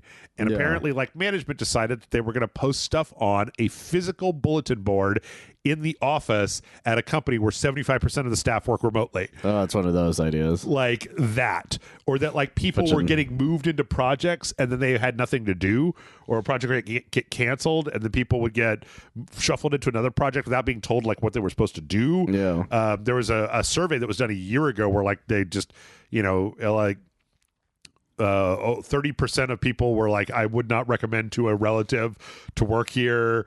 But then they would take like, they had people divided into these teams where some people were really unhappy with the company. And then they would do these company-wide surveys and then they would put the results out of like 26 or 66% of employees say that they would love to have an employee working at Don't Nod to the C-suite. And it was just like, damn, dude. No. Which I think is fucked up because I don't think that this company is big enough to fuck around like this. Yeah, I'm surprised that they're fucking around this badly. Yeah. Oh my goodness. Let's so see. Bad. This is a hard one. This one made me laugh. Life is Strange Double Exposure came out. I was talking to some high school friends about this recently because it's such a... Like, you guys were better off just not doing this. Yes. I can't really go into specifics, but I don't want to go into specifics, but basically there was one of the endings of Life is Strange had the characters in a relationship situation, and then the new game, let's just say it doesn't take into account the player's choices very much. Like it asks for them. Yeah, but then when you tell the game what choices you made, it's like, okay, that's cool. Then time passed. All right, fuck off. Yeah, because the idea is that like if you guys have never played the first one, I'm trying not to spoil it, which is that there's two endings to it. And depending on who you are, depends on what you consider the good ending. Yeah. And so some people picked a very specific ending that they consider the good ending. Yeah. But the way this game is that it's impossible. They didn't take into account the idea that people would want to know what happens in the timeline for that. Right. So a certain character can just straight up not, like they had to write them out. Yeah. But they weren't sure how. So they did it in the worst possible way they could. Yes. Yes. A vague hand wave that has made a lot of people who have a lot of emotional investment in the Life is Strange universe very, very unhappy. I like the way it plays out, because again, I'm trying not to spoil it, but the explanation and the stuff I've seen that shows the explanation is basically saying, hey, you the player who chose that ending, fuck you specifically. And it's just like, whoa. But it's just weird. Like, it's just like, there's so much that, like, the implications of what happened in that specific ending, only for that to be the outcome, makes that ending the definitive bad ending, right? In my opinion, which is just like, fuck you guys, I guess.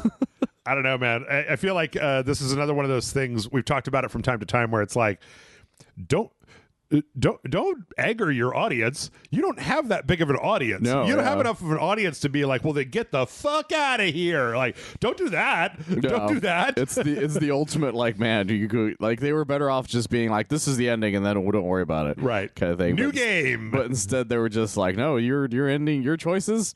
Fuck you. That's your choices. Selfish prick. Speaking of very strange choices, Bandai Namco is apparently laying off staff as well. Sorry, I was really split because you had Don't Nod, and then that leads into Life is Strange, and you had like people getting laid off, and that leads into people getting laid off. But I didn't. I wanted to go into so much more detail with that last story. But the problem is, if once you do, you spoil the ending of the first one. And the beginning of the second one, in some ways. In some ways, yeah. So this is very weird. I didn't know this happened, but okay. So Japan, you go to Japan, right? Yeah. Bandai Namco's in Japan. Japan has like very specific, like you have. There's a lot of hoops that you have to jump through as an employer to lay somebody off, and you can't just fire somebody like you can in Texas. And I'm like, wow, that sounds interesting. That sounds like an interesting country to live in. But apparently what you can do... Oh, I think I know what you're going at. ...is you can move them to the shame floor where there's no work for them to do. And they just have to sit at a desk not doing anything for 8 hours except like being kind of shamed that you're unproductive and there's nothing that you're supposed to do. And you just have to sit there in your own iniquity. Yeah, have you never heard about those? No, apparently there was a big thing with Sega that happened a long time ago where they were doing it. It's a super... that's not even just Sega. It's all of Japan. Yeah. It's a super common thing. The reason I've heard about this is because every time it's brought up, everyone on Twitter is like, that sounds amazing. Yeah. Because outside of Japan, everybody sounds like that's the best thing I've ever heard. Just sit in a room, don't do anything for 8 hours, get your check, leave, and be like da da da da. But in Japan, there's literally an episode of Seinfeld where George goes and works for that company for a week. It just does that. That's exactly that. And so, but the thing about Japan is very work focused. Yep. And the idea of you not being productive is, and like you said, it's supposed to shame you into quitting. Yep. So they can't just lay you off. But it would literally only work in that specific country. Because if my boss did that to me right now, I'd be like, this is the best day of my life. Yeah. Yeah, exactly. I'd just be like, fucking, I just brought a book. I'm gonna read my book today. Like they would have been like, so what are you up to? It was like, oh, I'm finishing fucking this game, like Super Mario Odyssey again because I have time. I'm looking at pornography on my cell phone. Yeah. What are you gonna do? Fire me? You can't fire me. Good luck with that guy. I'm invincible. I can do whatever I want to. The funny thing is, I heard there were people that were like had tweeted about their experiences with it, like from outside. When they were like living in Japan, they're like, yeah, one company did that to me. And I was just like, no, this is great. I just listened to podcasts and sat there. And the only reason they fired me is because they were a salesperson. And so they couldn't make sales because they weren't given anything. Yep. And that was literally the only reason they finally were able to fire them. Well, so the more it's weird because the more I learn about Japan, the more I'm just like, and it's like, well, make sure that you don't do these things in Japan or else people in Japan will think that you're a rude asshole. And I'm like, from what I understand, the people in Japan are barely tolerant of non-Japanese people. Oh yeah, they don't give a shit anyway. About them. Yeah. So I'm just going to go to the office and they're like, well, you can't ever take vacation at the office because you'll be like giving more work to your coworkers and that will make them dislike you. I'm like, fuck my coworkers. Yeah. Fuck those motherfuckers. What are they going to do? Put me in the room where I don't have to do any work until I quit? Joke's on you, sucker. Like I want that to happen. Like if you do that, I interviewed for this job. There are jobs in Japan that I've heard about. I think that and China that are just that you could get, which is that they hire a white person specifically so they can look important in the background. Yes. And that's all their job is. I could do it. They do nothing else. I got the bald head and the beard and everything. Yeah, just wear a suit. Pretty tall. Like, just be like, business.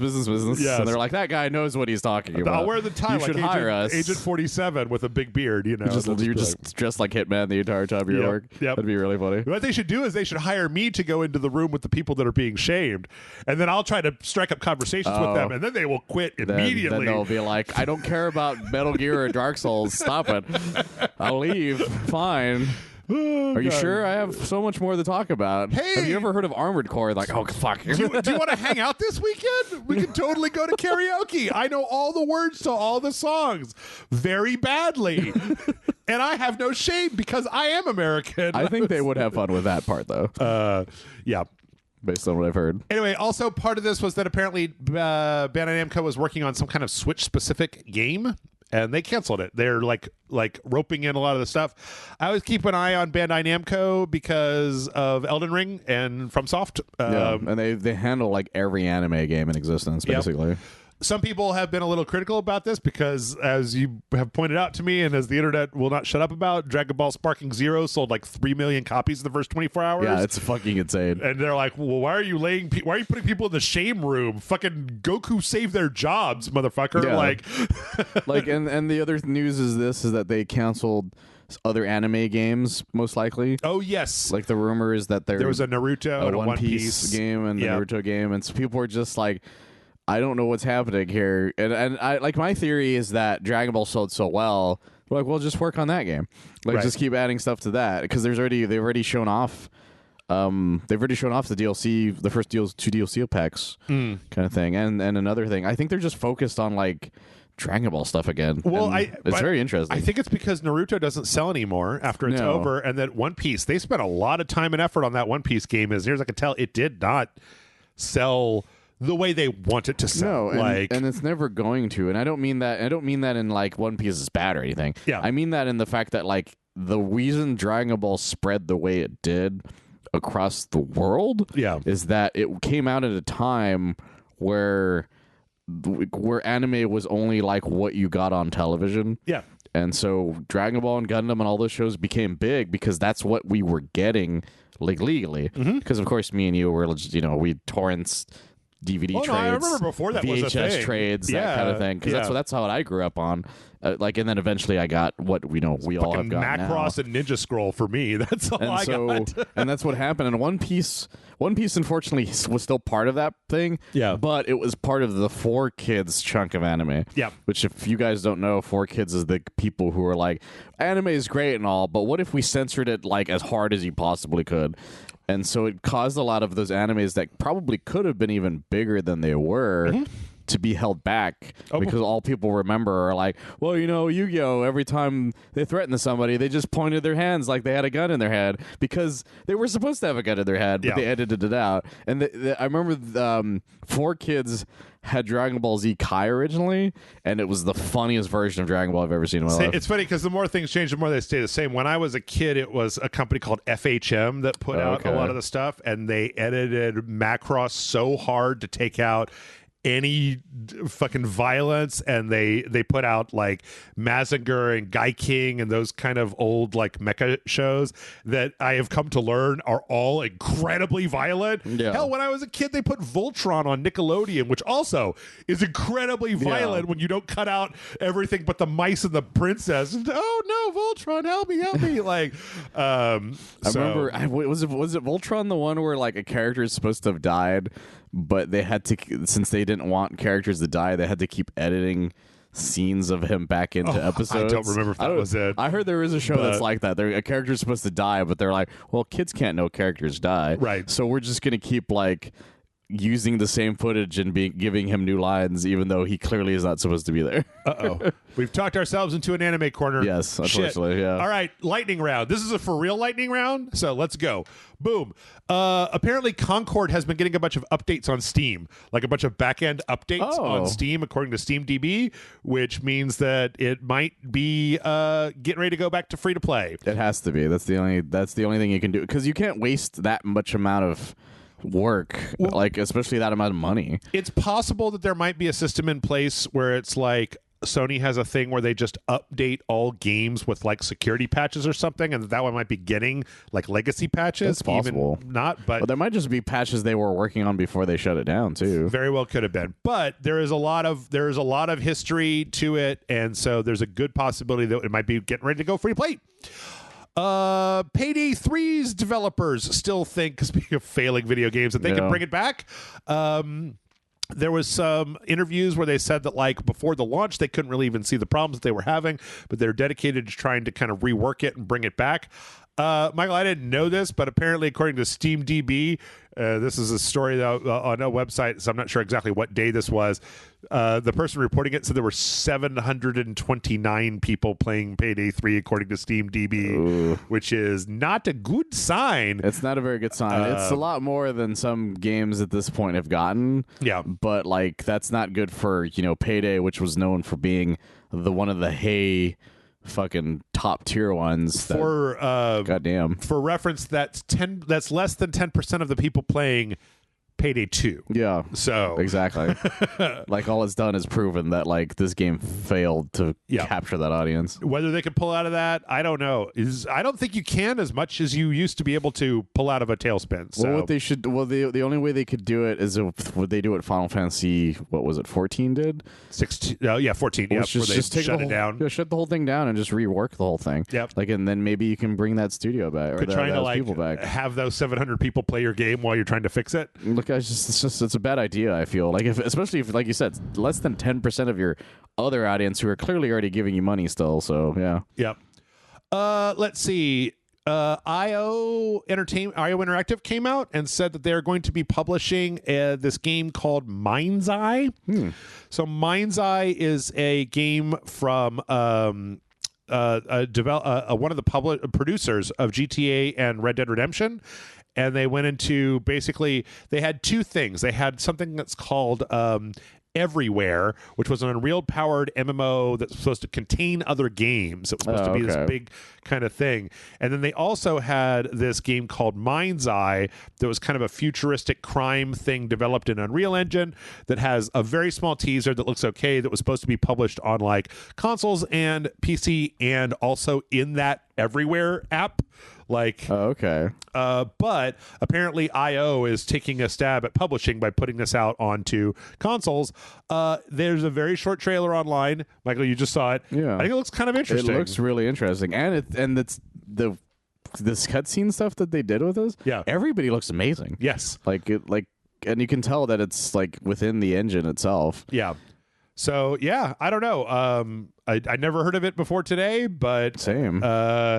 I like the idea of IO Interactive helping out with stuff. Hopefully, whatever it is turns out good. We've been tricked before by these trailers. Yeah. And then last but not least, I'm skipping this. Scalpers bought the Baldur's Gate 3 Collector's Edition, and the people who made it were like, that sucks. Sounds right, yeah. We got the announcement of Destiny Rising. Destiny's going mobile, baby. Of course they are. It's the cell phone, and it's got a lot of very strange. I recommend everybody go read go watch the developer interview because it seems like. Don't you guys have phones? It was mostly a NetEase game. Oh, okay. And then they just like threw a few Destiny staff in there that were like, yeah, it looks great. Or they're like, oh, we'd like to thank the Destiny staff for all of the art assets and like stuff, because it's supposed to be a prequel to Destiny that actually. Oh, that's why it has that name. Okay. Different classes and stuff. So, but hey, a NetEase phone game, Michael. Color me disinterested. Yeah, I don't. And also, it's a Destiny one, and I don't care about Destiny anymore. Yep. Like you guys did really. You guys somehow made all that stuff less interesting the longer it went on. I was only kind of on board in the first place. Look, Jeff, that wizard came from the moon, and I was very excited. And then they were like, "That's too interesting," and then they took it out. Yeah, once you lost the dinklage, I was just like, "Nah, man." Bring back the dinklage. They just kept not bringing actors back, and it was like, come on, guys. What's the point of all this? And with that, we're a little over time, but we're going to go ahead and take a break. And we come back, we got a whole shitload of trailers. So stick around, and we're going to talk about them just a second.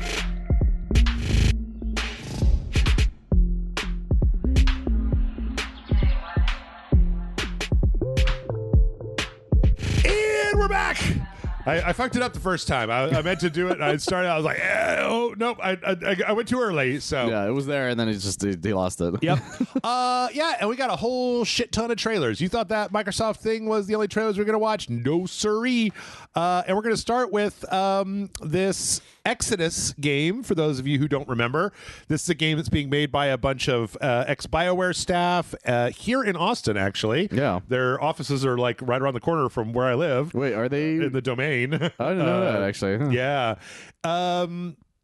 And they put out this cinematic called the Marayama, and I recommend everybody go watch this. Because you should watch this trailer, guys. One of the Holy things shit. that they do here is they got Mr. McConaughey to come on in and lend his silky smooth, his dulcet tones to this. This is a great trailer. It's about this like It's horrifying. Like imagine if the Borg was made out of flesh. Yeah, it's an organic Borg, basically. And it was also like the Reavers from Serenity, and it's like this giant cube that just like reaches out with all these arms and grabs this ship.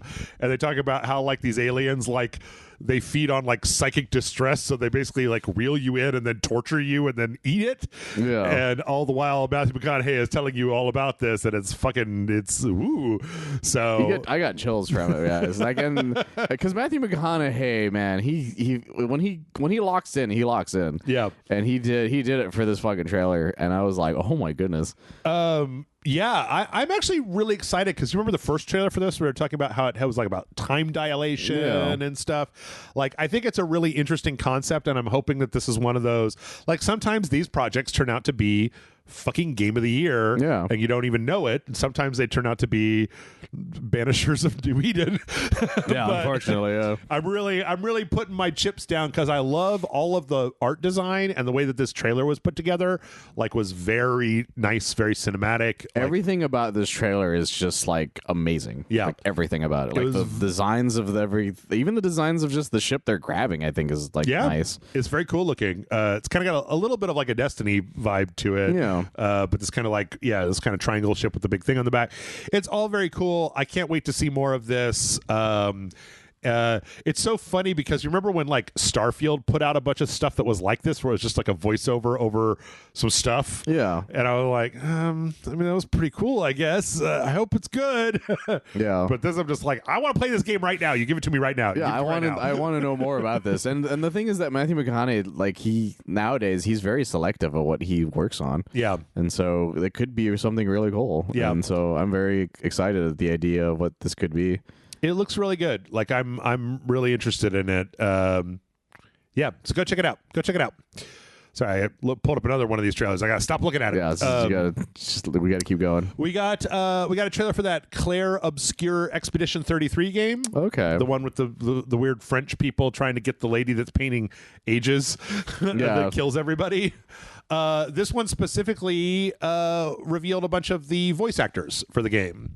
And the big thing I think that's interesting is the main guy, or at least what seems like the main guy, the guy that looks like Robert Pattinson, is Ben Starr from Final Fantasy 16. That one was pretty obvious, though, even in the first trailer, because he has a very distinct voice, in my opinion. And then they've got this older guy that's in here, and he's being played by Andy Serkis. That's pretty cool. And then there's a lot of other people in here whose names I don't entirely know. Well, Charlie Cox popped up on there. Yes. And he's, for you guys who don't know, he's Daredevil. Oh, wait. In the Daredevil show. Okay. Here, let's go towards the end where it actually says everybody's name. There's a little bit more action in here. I feel like, I still really like the look of this game. It looks great. And the fact that it's an RPG with like this very unique animation style for the fights is really fucking cool. Yeah. After getting way into the Metaphor Refantasio, I really am interested in like, let's do some new JRPG shit, you guys. Yeah, I'm very hopeful for that. So we got Christy Ryder. Oh, I backed it up. Oops. Kirsty Ryder, Shayla Nix, Charlie Cox, Jennifer English, Andy Serkis. I think it was it. Oh yeah, Ben Starr. Yeah, so I think that's it. At first, when I saw this, I thought that was Anthony Starr. That would have been very interesting. The Homelander, holy shit! That would have been fun. Yeah, I don't recognize some of the other voices, but I know who Charlie Cox is, and I think I've heard of the others, but I don't remember what they were in. He's too busy. Anthony Starr is too busy doing ads for that weird game where you Yeah. control the little guys. I thought they were fake ads at first, but then I realized that was actually him, and I was like, "That's fucking weird." I downloaded that game. Oh, you did? Because every time you see those ads for those games, Yeah, that's true. and I'm like, I want to play that. I want to play game, that actual but they game. don't exist. Yeah. But that one does exist. Is that an actual? That's an actual game. I actually might so- try that now, actually, because I always assume they're fake because I keep seeing them like that. Yep. Let's see. We got the big Fortnitemares gameplay trailer. We got the announcement last week, but this one had some more stuff. You get to see Disney villains. We've got Cruella de Vil. Oh, okay, so they're finally coming out with them. Maleficent and Captain Hook, and then we got Leatherface chasing down a bunch of people. This is actually a pretty fun trailer because Leatherface is chasing people down, and then a bunch of Fortnite guys also have the chainsaw, but they like ride it like a scooter after Leatherface. There's a bunch of new skins. I think that there's the whole map has been changed. It's like, what's her face from I don't remember her Nightmare name Before either. Christmas? I'm The supposed lady? I may end up watching it again soon, so I'll find out what her name is later. And then I'm pretty sure, isn't this guy the Pumpkinhead guy from Return to Oz? I think so. I think it might be the Pumpkinhead guy That or from he's Return just to a pumpkin Oz. guy. I don't know. Edward Scissorhands is in there. I want to see how he holds a gun. Yeah, how does that work? Jigsaw is a big thing. You can actually get the Jigsaw Oh, that's fun. skin.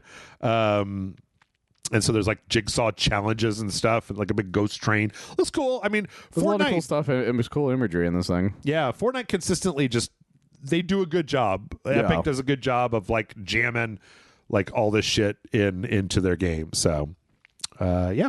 Looks pretty cool. Oh, also Venoms. There's also symbiotes. They're adding She-Venom. She-Venom and I forgot what the other one is. Shriek or Shrieker. I think or it's Shriek. something I'm not like sure. that. Well, the purple one with the hair. Well, that's the thing is that there's different. There's my brain is like going through the ones that exist. So the Shriek and Scream and Wait, I bet it couple says in other here.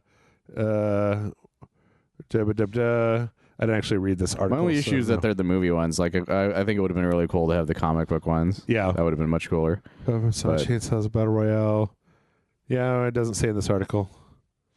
Billy the Puppet from the Saw. Anyway. I'm thinking it's Shriek. It was most likely Shriek. Yeah. There's too many fucking symbiotes nowadays.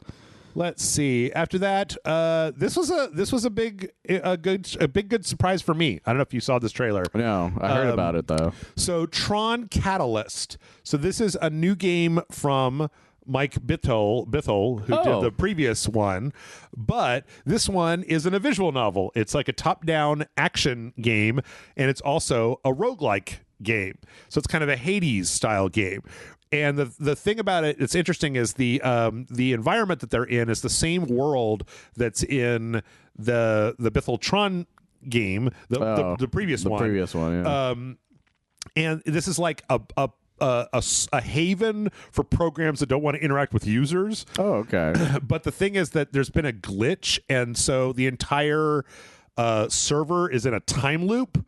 And your character figures out that they're in a time loop. And that's kind of the basis of the roguelike thing where you kind of go through and you're going to be unlocking. They talk about how it's like kind of the whole world is based in like an outgoing spiral where you're going to get further and further away from kind of the center. Oh, okay. And like the Bithell team or whoever's doing this, they got that Tron shit down good. It looks great. It looks amazing. It looks really good. And then, like, as a top-down action game, I know that he can do that because of Volume or whatever that one was. That was like a stealth game. So I'm excited because this guy's last several games have been like visual novels. Yeah. And so I'm really excited to see an action game because Tron lends itself well to an action game. I'm always surprised there aren't more Tron action games. Yeah. Like a lot of the ones that have come out were very weird looking ones, and the ones that were action were like half-assed. So I'm hoping this one turns out well. I like the Tron 2.0 Monolith Soft one from way one back was in the good. day. Yeah. But there was some in between that weren't very good. yeah, but this looks great. It looks like a good fusion of all the art stuff that he did in the previous one. I assume it's because they're still working on the third movie, so they're trying to like up Tron in the audience mind again. Oh, probably. But yeah, this looks amazing. I recommend everybody go check it out. They said it was 2025. Yeah, coming in 2025. So. I like Tron a lot still to this day.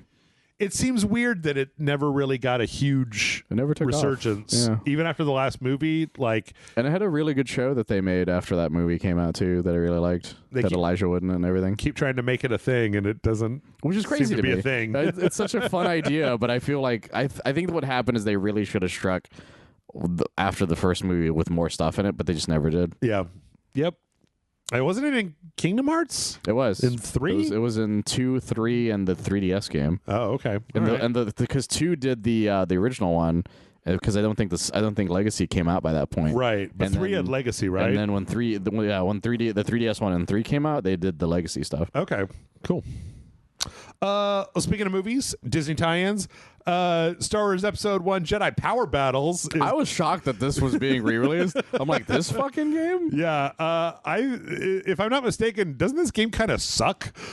No, it was the better one of the PS1 games they came out with, but it's still a PS1 game. Right. Because, that's why I was surprised. I was like, because it was more like an arcade beat 'em up kind of type of idea than the way the the normal one was. Because I played it with my brother quite a bit. Yeah. And like I said, it was the better one. But again, why this one? I don't understand. So Aspire is doing it, and they're obviously they're using all of the same models, and they're so janky looking because it's a Yeah. PS1 game. This was not designed to be on this type of system. What, 4K? I want to see those PSX models in 4K, And Michael. again, by the way, it's an episode 1 game. Right. It's not like they took the assets from this and then were like, let's make a whole prequel series. They're Right. like, no, we're just re-releasing episode 1 type fucking games. It's would've- like, what? If they'd done a remaster, then they could have maybe pawned that into a series where they're like, we're going to do episode 2 and episode 3. Yeah, do something fun with that idea. But Yeah. instead they're like, buy this PS1 game. It's like, what? No, I don't want that shit. What the fuck? Get fuck off. Kind of looks like a piece of garbage. But there's 13 newly unlocked and playable characters like Tusken Raider and Destroyer Droid and a loader droid of some sort. I wish other licensed PS1 games got this level. Look, I know I Where's reacted. Siphon Filter? Yeah, I know I reacted badly, but yeah, if Siphon Filter got that, if the Spider-Man PS1 games got stuff like this, Sure. of course I'd buy those. But that's because those are unique story stuff. This is a game based on a movie that people don't even like. Right. It doesn't make any sense to me that this is the one you do. Did they already put out Super Bombad Racing? Not that I know of. Okay. They should. You know what? With this coming out, I'm expecting them to do that Twisted Metal one they did. Oh, yeah. Remember The Star Combat Wars Arena Destruction, one? or the fuck Yeah. it was called? Demolition, I think was the name of it. Something like that. I'm expecting that to come out all of a sudden. Did they put out the Starfighter game yet? They did. I think they already did that one. That was, I think, a normal re-release God, they did a long time I ago. hated that game. It was not good. I pirated that game 20 years ago. Actually, no, I'm thinking of the Jedi Starfighter one. Yes. That was the one they released, but Yes. they never re-released the Naboo Starfighter one. Oh. That was a different Maybe one. that's the one I was thinking That of. might be the one that That's you what I hate. think of. Although both Anyway. of them are not good games either way. January 23rd, that's coming out if you want. How about a re-release that's worth a damn? Yeah. So Darksiders 2 Definitive Edition, which was a PS4 game that came out very early on during that console's life cycle. Yeah. Because I think it ran kind of... It was okay, I remember at the time. People were very annoyed by it. But this is amazing. They put out a PS5 version, and you can upgrade it for free if you own the PS4 version. Which is great. And they've upgraded all the textures to 4K. It all runs at 60 frames per second, and it all has a new ray traced lighting engine in it that where they're using just kind of the big sparkly lights and then just kind of throwing some ray tracing at it. Not everything and not huge, but it looks incredible. It looks great. It looks amazing, and I'm always it's always funny that Darkstalkers is known specifically for this game. Even Ciders. though Ciders. What did I say? Darkstalkers. Oh, that's my fault. Sorry, that's my fault. Darksiders is known for this specific game. Yeah. But this is the only one where you use this specific character. Yeah. And I think that's always the funniest thing about it. Well, also there isn't a definitive edition of the first one. Yeah. So it just shows how important the second one is, but not the first one or even the third one at this point. Yeah. Because when the third one came out, they're it's okay. Yep. And it just did not splash the way they expected. In fact, the one that splashed not better, but close to what this one did was that Genesis. the Genesis, which is It's very good. the shooter one. Yep. It was a stick shooter, I think, if I remember. And you had a lot of fun with it too. Fuck yeah, man! I love that game. It was great. And also, if Didn't Matt give you the statue or whatever for that guy? Oh yeah, it's in that box over there. I put it in a box. I remember you seeing that for Strife. Yeah. And then if you go and you play this game, you also, just FYI, everybody, if you've never played Darksiders 2, this is a great way to do it. Yeah. It's a really fun game. Like, it's super fun. It was like kind of Devil May Cry third-person action, then meets like Diablo's like loot system, like RNG loot, whereas the first one was more of Zelda, and that was kind of like they really went completely different for this one. Every Darkstalkers again. Every Darksiders game is a different type of game. Yeah, because the third one's like a Souls game, and then Genesis is either kind of a twin stick shooter, kind of a Diablo. It doesn't really have the loot, so more of a twin stick shooter. But this one also, you get Michael Wincott as. Oh, really? Yeah, he was the voice of Death. That's great. I believe, right? Like, I just didn't know that because I didn't get that hard into Darksiders. Oh, it was so good. I love them. I played all of them. 3 is that was the only one that I've always heard like mad things about. Yeah, which is a shame because people were waiting for 3 for a very long time. Yeah, well, it was when they had the breakup, right? Yeah. Yeah, so he was the voice. Yes, he was the voice of Death. Gunfire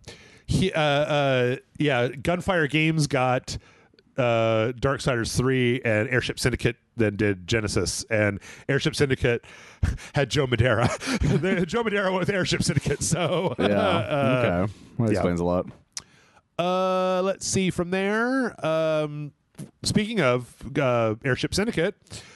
we got a trailer for Wayfinder. You remember that game that they put out like a year and a half ago? I do remember that. That was in early access.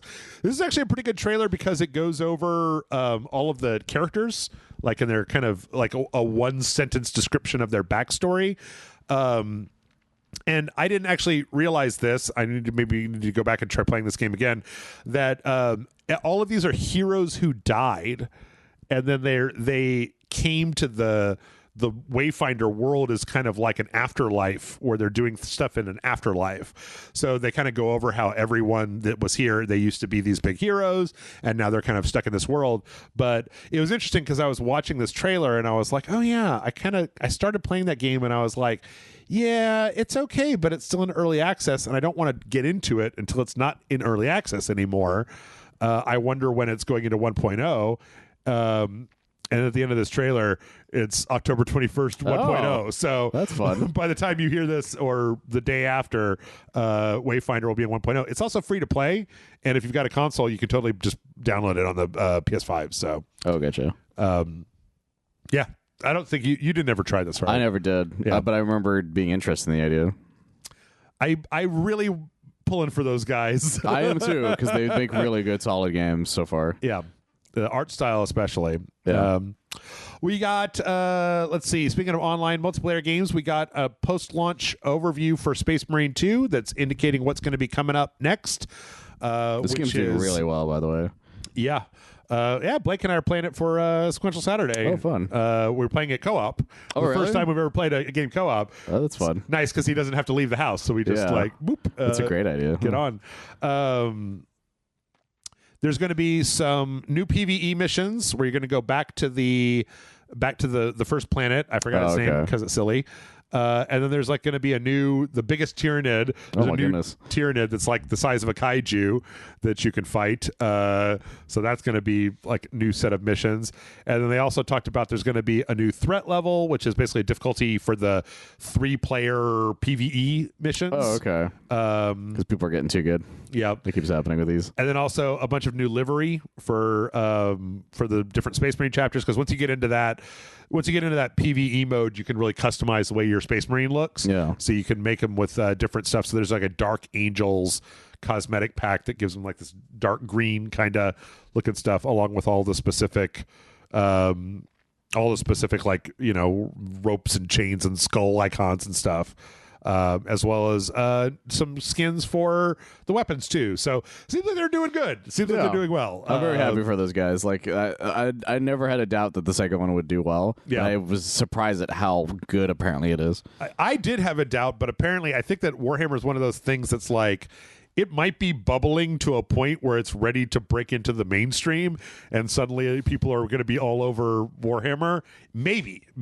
Okay. Like if there was that Henry Cavill movie or show or whatever it is. I'm still waiting to see whatever happens with that. If that actually happens, that could be, and like they do it right. Warhammer could be huge if that works out.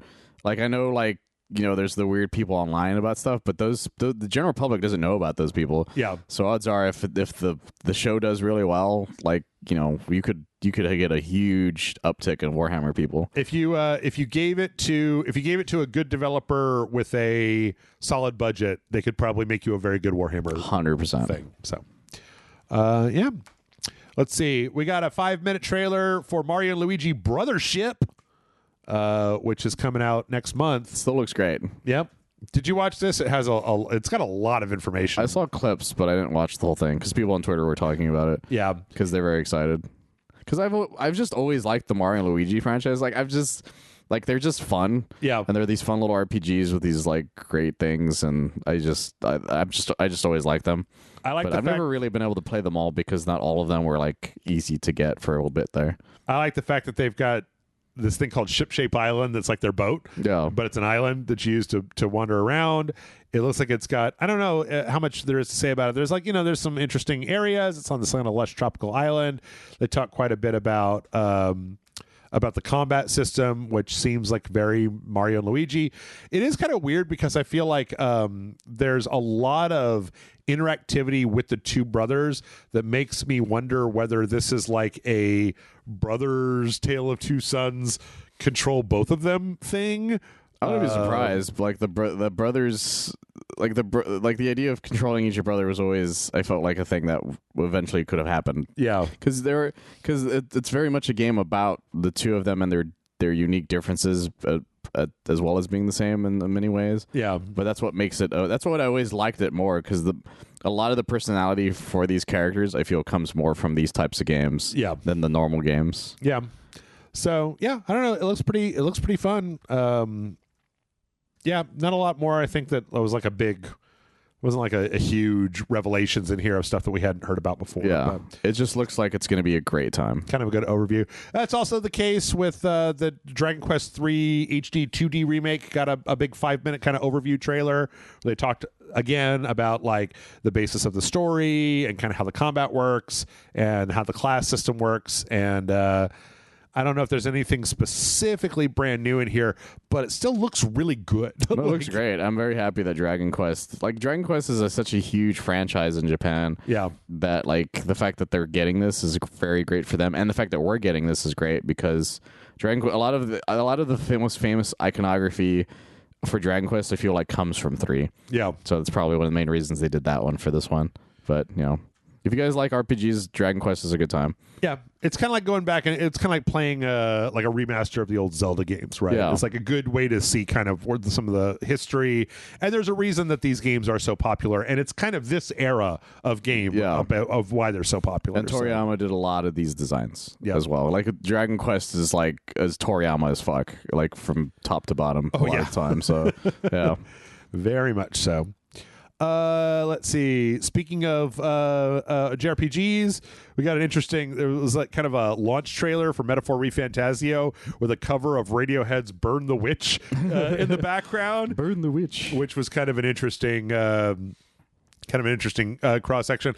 I mostly just put this in here so I could say I've been playing and really enjoying Metaphor ReFantazio. I'm really happy that game ended up being as good as it was, because I wasn't sure. Yeah. And so I may end up getting it eventually, but I'm holding off right now. It's got so far I've liked it quite a bit. I actually think I like it more than Persona because it's got less doing high school during the day. Yeah.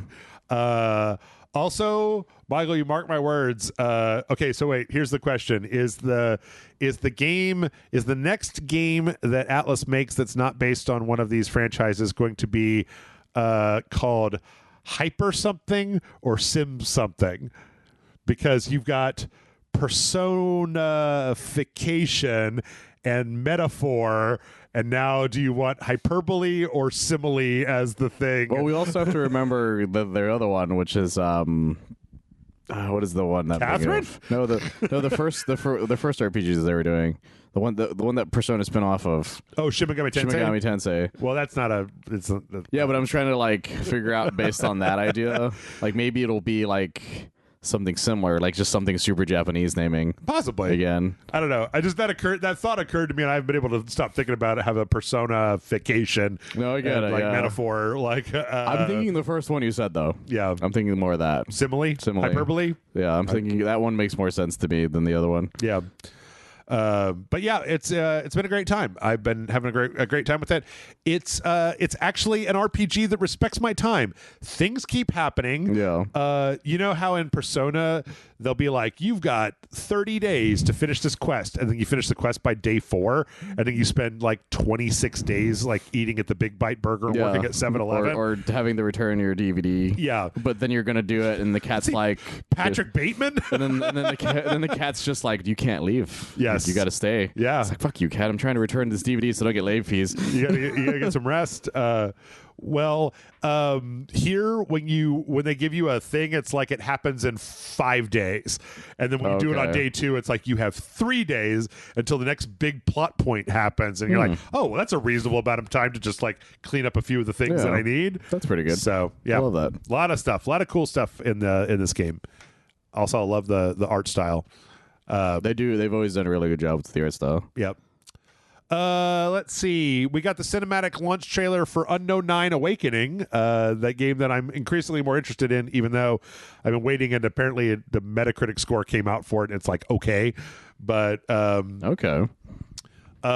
This one is really cool. This one is a very cool video because the main character gets jumped by like these like 4 toughs, and it really like has her, she kind of like parries one of them, and then the guy's getting ready to shoot her, and then she kind of goes into this like she goes into the thing that was shown off very early, which hasn't been shown off very much afterwards, where she goes to she inhabits each one of their bodies and then puts them all in a position where when time starts again, they're all gonna die. Oh, she like wow. moves them into different places and like points guns at different people and like changes where people are at in order to like get them to be stabbing their friends, and then like restarts time and everybody's just like blah, blah, blah, blah. Jesus Christ. Which I am a big fan of. I like it when I like that thing. I think it's a cool trope. So I love the fact that like she just beats the shit out of the last guy. Yeah. Like he stabs the guy and he's like, oh God, what did I do? And just beats the shit out of the guy. Yeah, even though everybody else got like straight up murked. Yeah. Everyone like he survived knowing that he stabbed his friend in the face. Yeah. I don't know. I'm really This game looks great though. Every time I see something new on it, the more I'm like, this looks fucking interesting. I know. I really hope that there's something. I hope that there's something worth exploring here, because I think I'm gonna.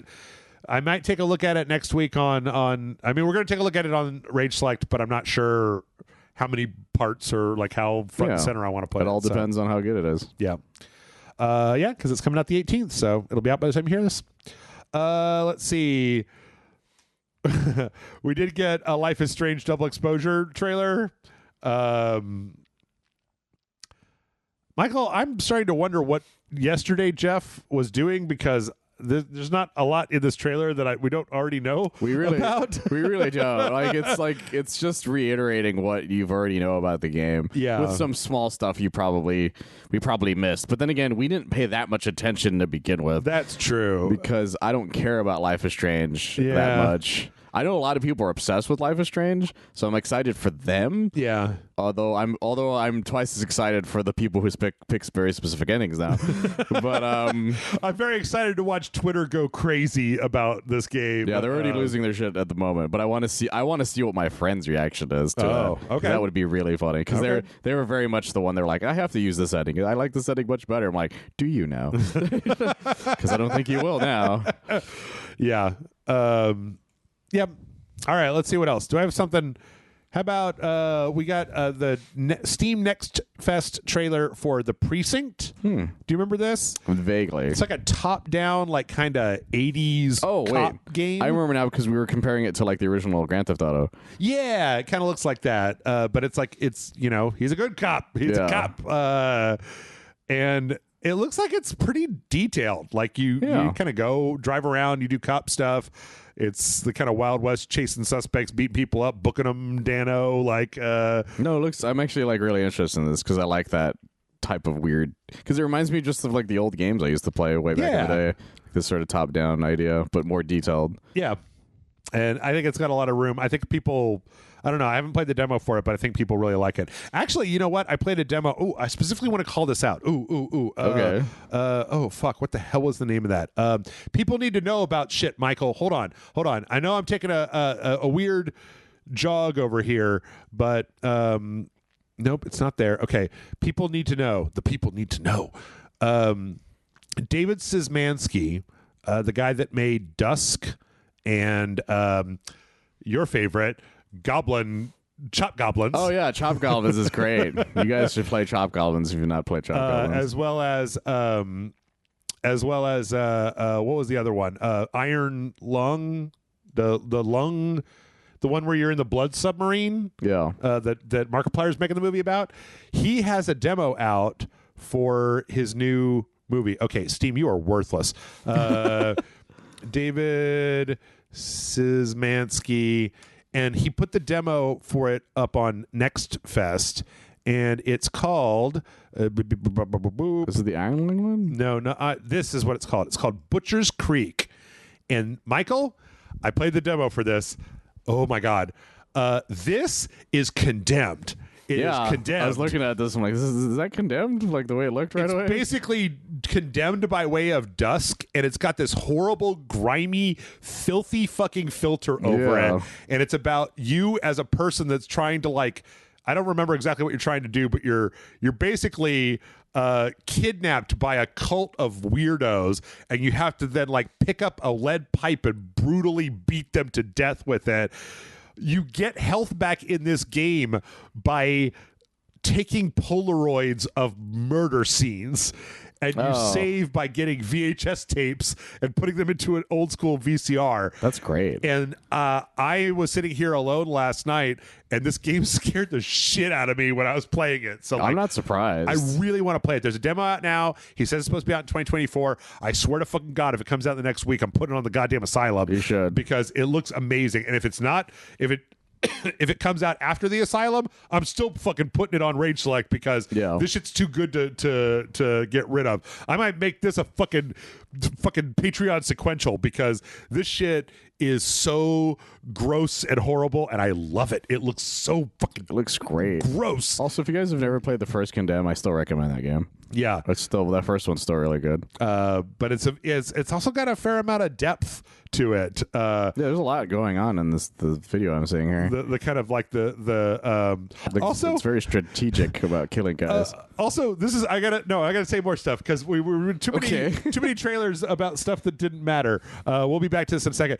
So then it turns out that David Szymanski gave like his like cousins or brothers or something a loan to make their own game. Really? And it's called like Secret Agent Wizard Boy and the International Crime Syndicate, and it's an old Harry Potter game, but it plays like Hitman. Oh my God! Where you're trying to like that's amazing, and it's all just like weird physics, fucking people up, doing crazy shit as like a boy wizard in what is obviously Hogwarts, which are just fucking shit up with like open-ended spells. That's amazing.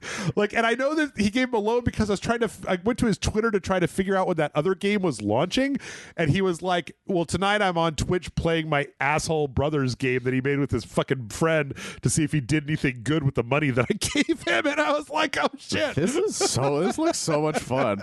Holy shit, what a fun idea. Yeah, I'm amazed that's not a thing I've seen before. Also, there's a demo for that on the Steam Next Fest. My goodness. So Secret Agent Wizard Boy and the International Crime Syndicate. Go It's do a that. great name. I love that name because it's clearly that like the guy probably really liked Buckaroo Banzai. Yeah, that has to be why he did that. Go play that and Butcher's Creek. They're both amazing. Anyway, back to your regularly scheduled RageSelect We got a release date, a full-on release date for the Rise of the Golden Idol, along with a trailer.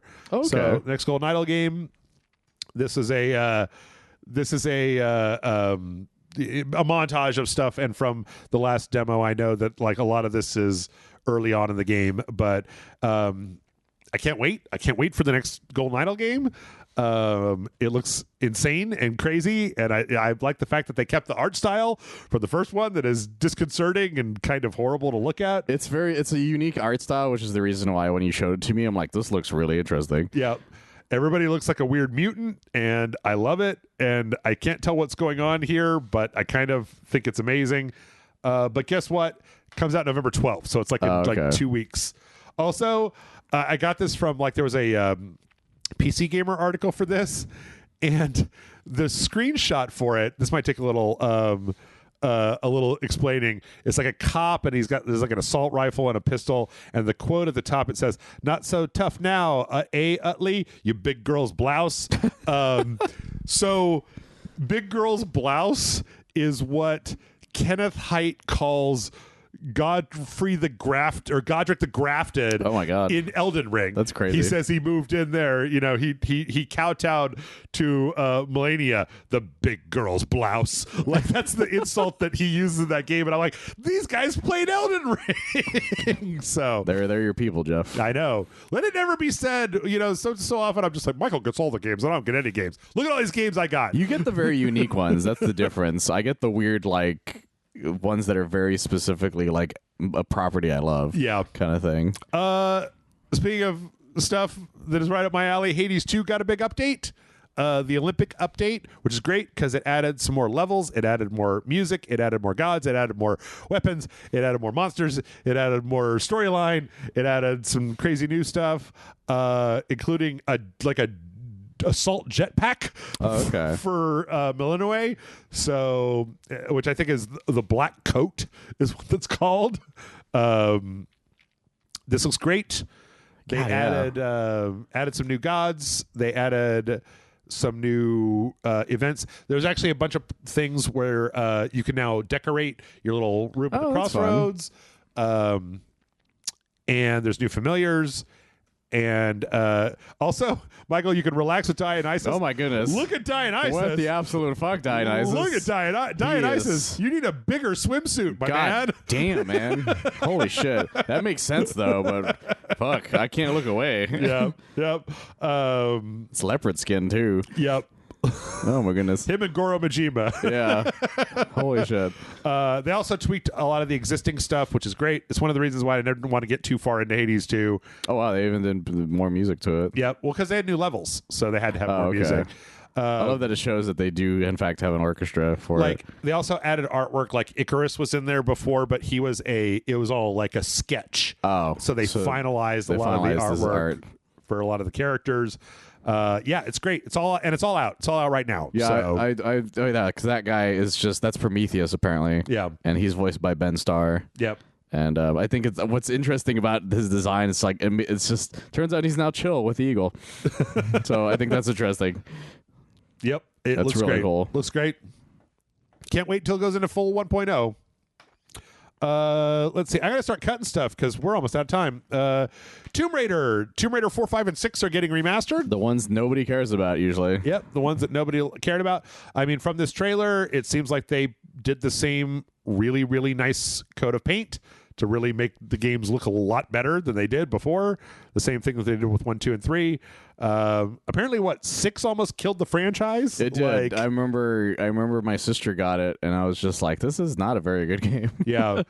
Angel of Darkness, is that 6? Yeah, and cause they tried, I don't know why, they tried, like, I remember the cover with her looking almost like a darker, like almost like a goth version of her almost. Is this when she had the cat suit, right? Or no, this one in the middle. Yeah, one in the middle.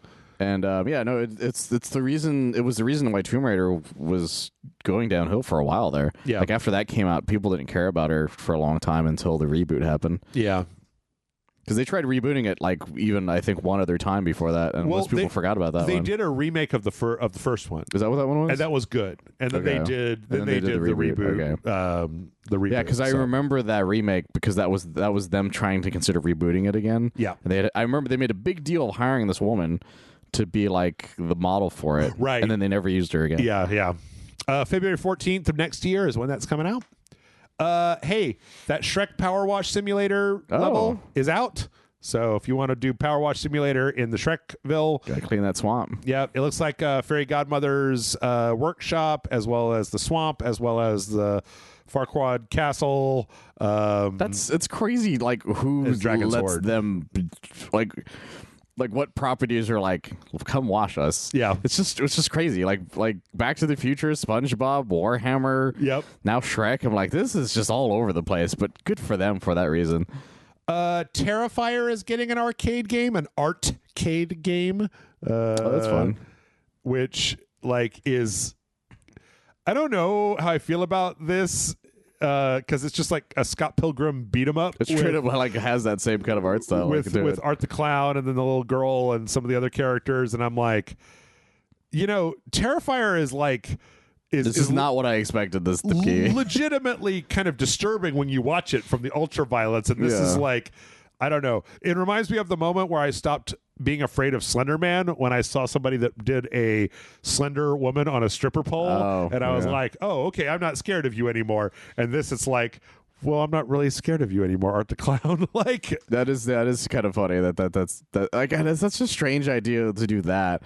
But apparently the third one's doing really well. Like, you know what would have been good is if you'd given David Szymanski this to do. Like, or hell, just making it a Dead by Daylight guy. Or Puppet Combo for that matter. Yeah, that would have been pretty interesting, yeah. So, we're skipping. Okay, so here's a really weird story. God damn, we don't have time for this. Here's a really weird story. I'm going to cut this one. I'm going to cut this one. Okay, here's a really weird story. There was a trailer that came out for this game called Triple X Night Shift, and it's basically Disco Elysium, where there's like voices inside of a head on the right side talking to a character that's like asleep and doesn't want to wake up, and eventually they wake up, and in the middle there's kind of this haze around like a sexy lady legs. And as it goes through, when it comes to the end, the character wakes up, and they wake up on a the world's most gigantic bed, Michael. Okay. Like very large, like incredibly large. Like that's their legs on the bed. Oh my God, yeah. That is large. Like you would have to put 12 king size beds together to have a bed this large. So this is a new game called Triple X Night Shift that is being made by part of the old Disco Elysium team. Yeah. However, there are 3 separate Disco Elysium spinoff projects that are in the works. Oh, really? That's one of them. So that one is being made by Dark Math Games, and it's got the art director who was credited under publishing for the original game, but it also has a guy named Kaur Kender that was kind of wrapped up in the whole money suing laundering bullshit that ZAUM went through in the old days. There's also another game that's called or from a company called Long Do that was led by Grant Roberts, who is a former senior writer, but then it's got a bunch of the developers from ZAUM, as well as some people from Rockstar, and they're supposed to be making a quote-unquote psychogeographic RPG. I don't know what the fuck that means. I don't know what that means either, yeah. And then there's a third team oh, wow. that is being headed up by a bunch of the writers from the original. Oh, okay. Called Summer Eternal.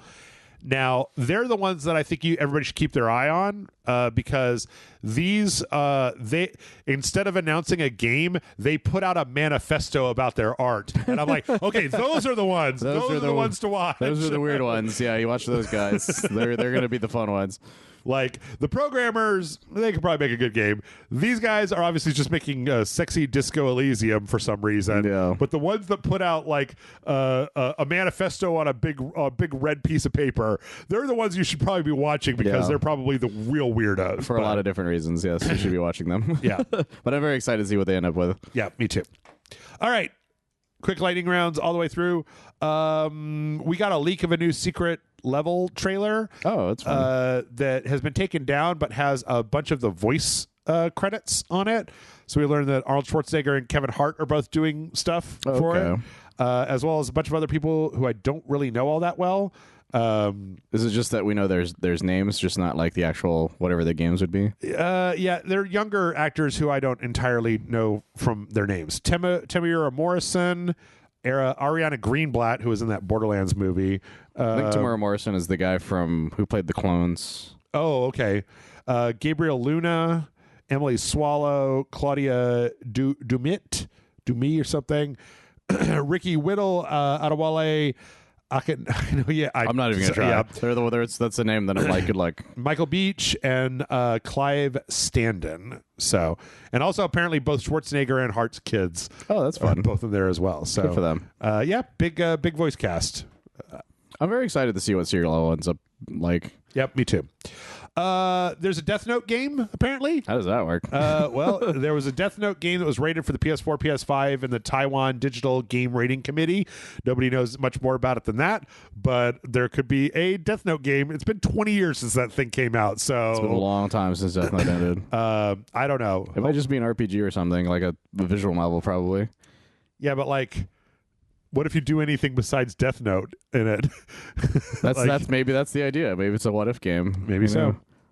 The Until Dawn remaster apparently changed the ending slightly. I heard about this. Of Until Dawn, so that one of the characters may survive and another character's definitely survives, but with like wounds, psychic and physical, from the altercation that may indicate that there's something more going on.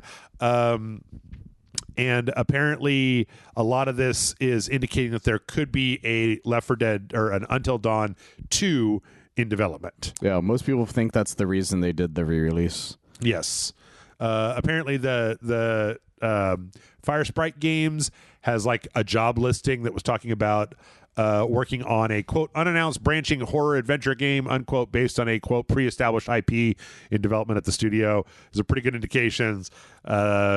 Supermassive never milked that a second time. They never did, yeah. There's a good possibility that Sony is like, fucking give me some money. Well, that and their other games aren't doing like that much better. Yeah.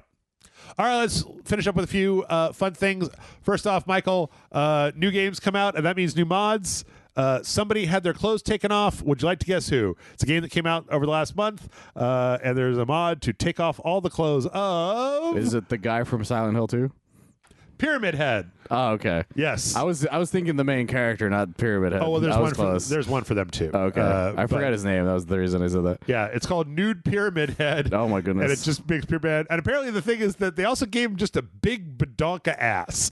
Like, well, that makes sense. They gave him, he's also hanging full dong, but he's also got the big badonka ass. Well, they gave him a giant dong, as is tradition for these mods. So, yeah, if you want Pyramid Head to be even more scary, if you'd like it to be less scary, there's also a Thomas the Tank Engine mod where it just puts the Pyramid Head on the top of Thomas the Tank Engine and he comes after you. So that'll happen. I love the internet. Let's see. If you want something physical that you can put in your house, this is really interesting. They put out a new statue I saw this, actually. Cyberpunk Edgerunners.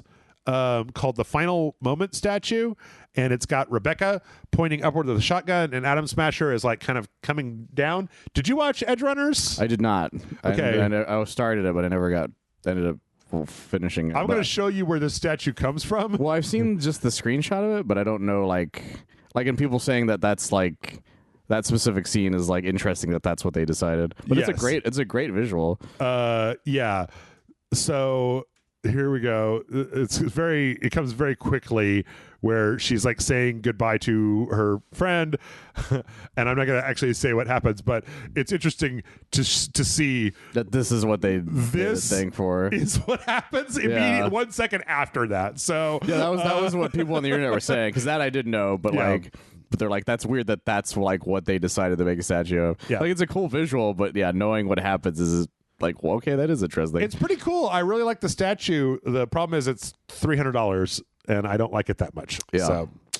And I don't like edge runners enough for that sort of video. And last but not least, somebody was at that Nintendo museum in Japan, and something really interesting happened. So they were playing Super Mario World on one of the kiosks that was set up. Yeah, because of the giant controller, right? Oh, no, this was a regular Nintendo controller. Oh, okay. And it was hooked up via USB, and the USB was kind of like glued in, but it was a little bit loose. And when they started messing around with it, they heard the Windows you've unplugged a USB device noise, the like dun-dun. Yeah. And they're like, are you motherfuckers running Super Mario World on emulation in the Nintendo Museum after all your fucking bullshit? That's absolutely what they're doing. It's way easier, and they don't have to worry about it overheating as easily. Yep. Like, God, that's always annoying when that happens, though. But you're like, come on, you sons of bitches. Like, it's just the hypocrisy is what was really the issue I've always had after all with the it. bullshit that you've been up to recently. Come on. Yeah. Come on. I'd love to visit that museum, though. Yeah, me too. Anyway, that's it. We're over still, but Yeah. Michael, quickly tell them where they can find you. You can find me on oneofus.net sometimes. We do a lot of movie television reviews. Just go ahead and go out and listen to the many reviews that they've done. Yep. And you can find me here. Hey, if you're listening to the podcast, I'm just gonna say it. A podcast takes work as well, so that work is funded through patreon.com/RageSelect. If you enjoy the podcast and you'd like it to keep going, maybe consider going over there and flipping a couple bucks in. I mean, like, I haven't raised the prices on Patreon. No inflation on the Patreon of RageSelect, so you can still get all of those videos as well as Discord access for $5 over there. I would appreciate it if you would go and do that. And now I am done. This is done. This is the end of the podcast. I'm sorry. I'm so tired. I have to go. I gotta go. You guys gotta go. Everybody's gotta go. Go lay down. Go watch that Matthew McConaughey trailer. Bye.